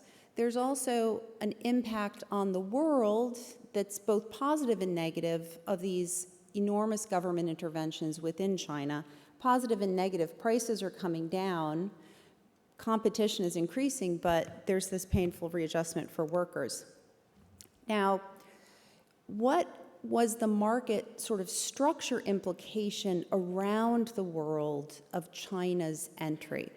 And so this is a picture of China's global market penetration. And specifically, the lines are showing import market penetration. So this is using UN Comtrade data to 140 different destinations for about 5,000 products.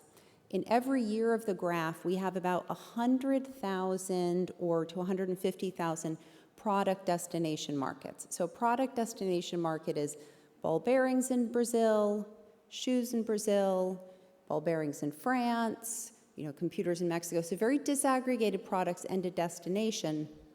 At the start of the period, China's total sales of its imports in, say, the Brazilian ball bearing market compared to total Brazilian imports of ball bearings, that import share held by China was about, on average, 5% if we're looking at the average. If we're looking at the median across all the markets where China was active, its market share was 10%. This is surging over the period. So by the end of the period, the median Chinese market share in a destination is 1/3 of all import sales. There's also domestic sales taking place. But you can see this is very broad-based. This is not one specific high-tech, low-tech. This is everything is becoming much more, the market power of China is growing phenomenally. And so why do we care about market power? Well, market share is associated with pricing power. And here in this graph, the black central line is showing an average across all products. The red line is for what we call highly differentiated products, so think of engines, more sophisticated things. The blue line is commodities and simpler manufactured goods like canned food. Chinese firms' market power and pricing power around the world has been growing. On the positive side, firms in foreign markets, foreign destinations, the local firms, are subjected to more competition.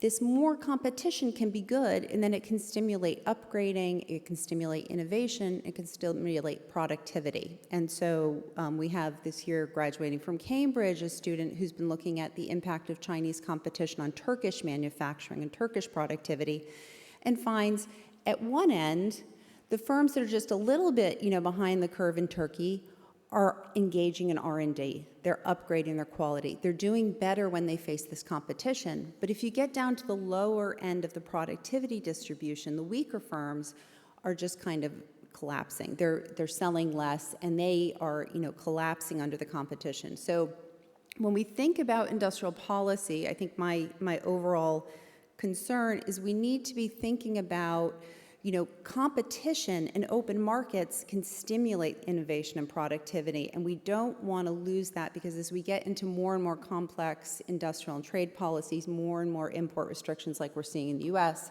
we can have disincentives to innovate. And so I have a contrast to Roman's slides of literature I share with my students. The literature's all over the place. Sometimes we intervene and there's some good benefits. Sometimes we intervene and it's really not very good. So I'll just, in a few minutes, talk about solar panels and EU trade policy. Early 2000s, Europe is subsidizing consumption of solar panels. To me, this makes sense. They're trying to stimulate demand to help firms in Europe get down their cost curve. That seems like a sensible policy. Same time, China is subsidizing production of solar panels. This perfect storm comes to a head in 2012, where China is supplying 80% of solar panels to the European Union. The financing of this is part of this murky, complex ecosystem that Alain was explaining. We go to an anti-dumping investigation. The pricing, where these firms are, what are their prices that the Chinese firms are charging? It's a mystery. So we end up with anti-dumping duties. They go on in 2012. Imports of solar panels from China come down a lot. That's the blue line on the first graph. They stay down until 2018 when you remove the restrictions because they've been on a while. It's not clear evidence of dumping. Solar panels from China pop right back up. The post-mortem is the circle graph taken from a German statistical publication. So that says in 2022, 87% of solar panels are coming from China. So this is sort of, in some sense, it's the worst case. You put a lot of money into trying to shift, get the industry started up back again in Europe, and what have we done? We've just had an import restriction that ultimately didn't get industrial renewal, wasn't really effective, but was quite costly.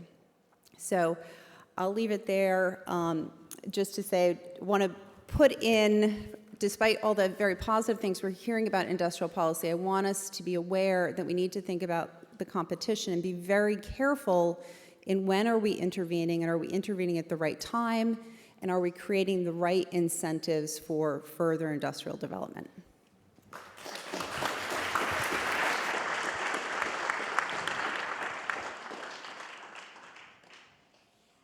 Thank you. No doubt that will stimulate questions. We have very little time, but let's try to get them effectively. We already have some questions online, but maybe let's start with questions in the room. I'm sorry, indeed, these lights are blinding. I see one here in the middle. Thank you very much.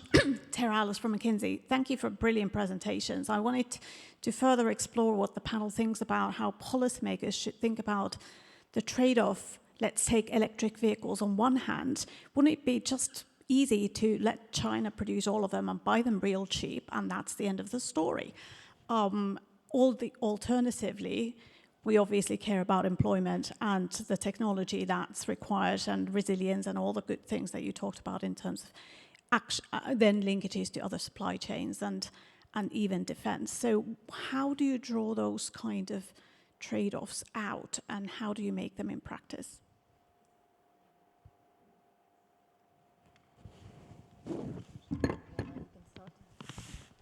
I can initiate an answer, and then maybe that will prompt others to.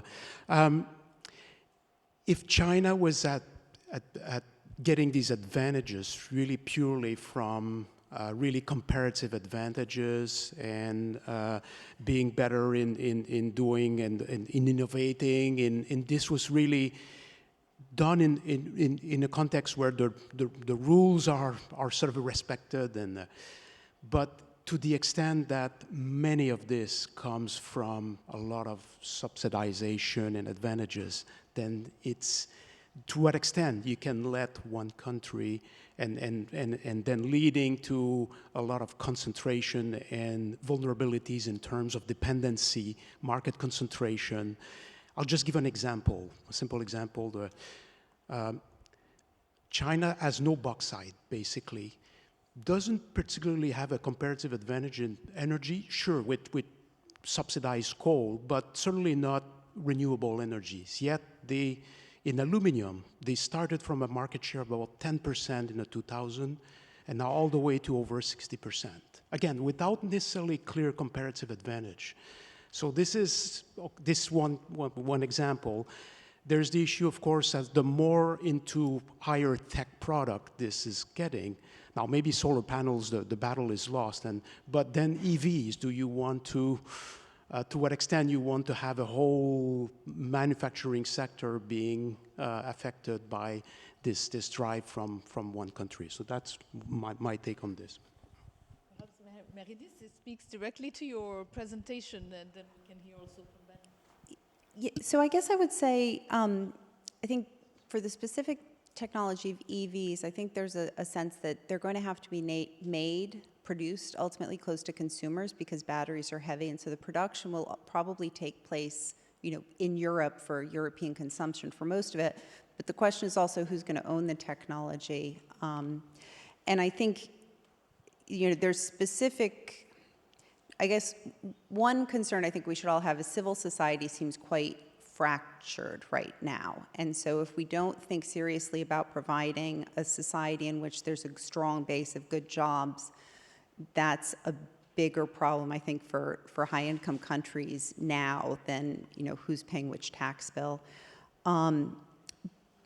But I think there's also the risk with, even if you think about extensive FDI and technology, there's the question of who's owning the technology, where the profits are going. And I think one of the maybe cautionary points, if you look back to the picture I presented, civil society in the US really seems to have become very fractured and, very unequal. And some of that inequality is coming from the fact that American firms that were investing in China were making quite a bit of money and becoming quite profitable and able to raise some parts of American society, whereas people who had lost their jobs were not, were getting lower prices, but they were maybe losing source of income, so that's very contentious. So I think, narrowly industrial policy, what do we do with EVs? Should we, try to get the green transition by importing everything from China? I think we need to think more holistically about what is the welfare objective of society. And I think the big concern in my mind, as much as I want good market competition, is also thinking about how do we ensure that society overall is healthy, and that seems to be somehow related to thinking about creating good opportunities for people. And that's sort of got to be the base of our welfare objectives going forward. Ben? Yes, I mean, I totally agree with that. And I think actually sort of taking that on a step is how the actual work that we do in government to assess those things, how do you bring that sort of element of the calculation into the analytical frameworks that we have to compare those things? And you know, none of our models would bring any of that into place. And so you have to think more of an holistic analysis of the situation. I think you don't have to go stray too far away from economics on that, though. So I think the point that Meredith made about the types of jobs that you want in your economy is really important here. I think you can make a differentiation between those markets that will provide you with a productivity benefit with spillovers into wider manufacturing and wider other sectors if you have their production in your country, than those products that don't. And perhaps that's a good dividing line to say whether you care enough to sort of do it or not. I think the other thing is that, I mean, I say that, but I do find myself in my job having to remind people of the flip side of that argument more often than defending the competition, the competitive side of it. You know, it has to pass a test of why shouldn't the Chinese subsidize my electric car for us to want to do it, I think. Roman, just actually, Just very you have briefly. two hats. One is to also say a few words about this question. I think you have some points to make. But also the question, one of the questions we had online is about whether industrial policy is at odds with international collaboration, if it is actually possible to have some cooperation, to foster cooperation within or beyond the regional bloc. Okay, thank you very much. No, I must say I agree with the previous speakers, and I think that actually the point that you made, which is an extremely relevant one, is one which was very central in the Draghi report, where he was saying, you know, I mean, there are different categories of, let's say, of situations, and that one is one of them where we have kind of lost the competitive train, you know, I mean, so to say. So what do we do in that case? And what we did ourselves was to do actually some analytical work where we tried to go to a very granular level, the maximum we could in terms of niche sectors and industries. And then we looked at several possibilities, but mostly it was like growth potential of those industries, the kind of competitiveness type of situation that they have at the moment, the kind of economic importance of that sector and that industry for a given country, notably in terms of employment. And then the kind of, are these industries or sectors at the more granular level facing dependencies? And actually you have different plots in a recent analysis which we published on this. And my answer to that is like, we have to look at it, you know, in a nuanced way, because it's not the same, you know, I mean, across all technologies and across all sectors. So it will really depend very much, you know, I mean, on the type of aspects that we're looking at. And then on whether industrial policy is at odds with international cooperation, international collaboration, I think, and honestly, not, but I think there are a number of nuances here which are induced by a number of trade-offs. And notably, I was kind of thinking about three of them, like efficiency versus resilience, which is something that has been always, you know, kind of mentioned, you know, I mean, across these days. So issues related to, you know, I mean, what comes first, kind of market speed and low costs, or building certain capacity, you know, I mean, in areas which are critical for economic security, having buffers, rethinking supply chains. So this, of course, one of the elements that is going to be important there. The other one is competitiveness versus green. And like, what do we want first as well? Again, low fossil fuel costs, or how do we treat environmental rules, you know, and many other aspects are influencing that one. And the other one is globalization indeed versus economic security. So it's again about capacity building and sourcing, having partnerships with like-minded countries. For example, I would think it's unthinkable to have a proper policy for raw materials without having, you know, I mean, adequate partnerships with countries that are either like-minded or resource-rich on certain raw materials which are essential for the green and digital transition. So I think that would be, in a nutshell, my answer. Thank you very much, and thank you also to our guests. These have been really insightful presentations, and I think now it's time to have a break.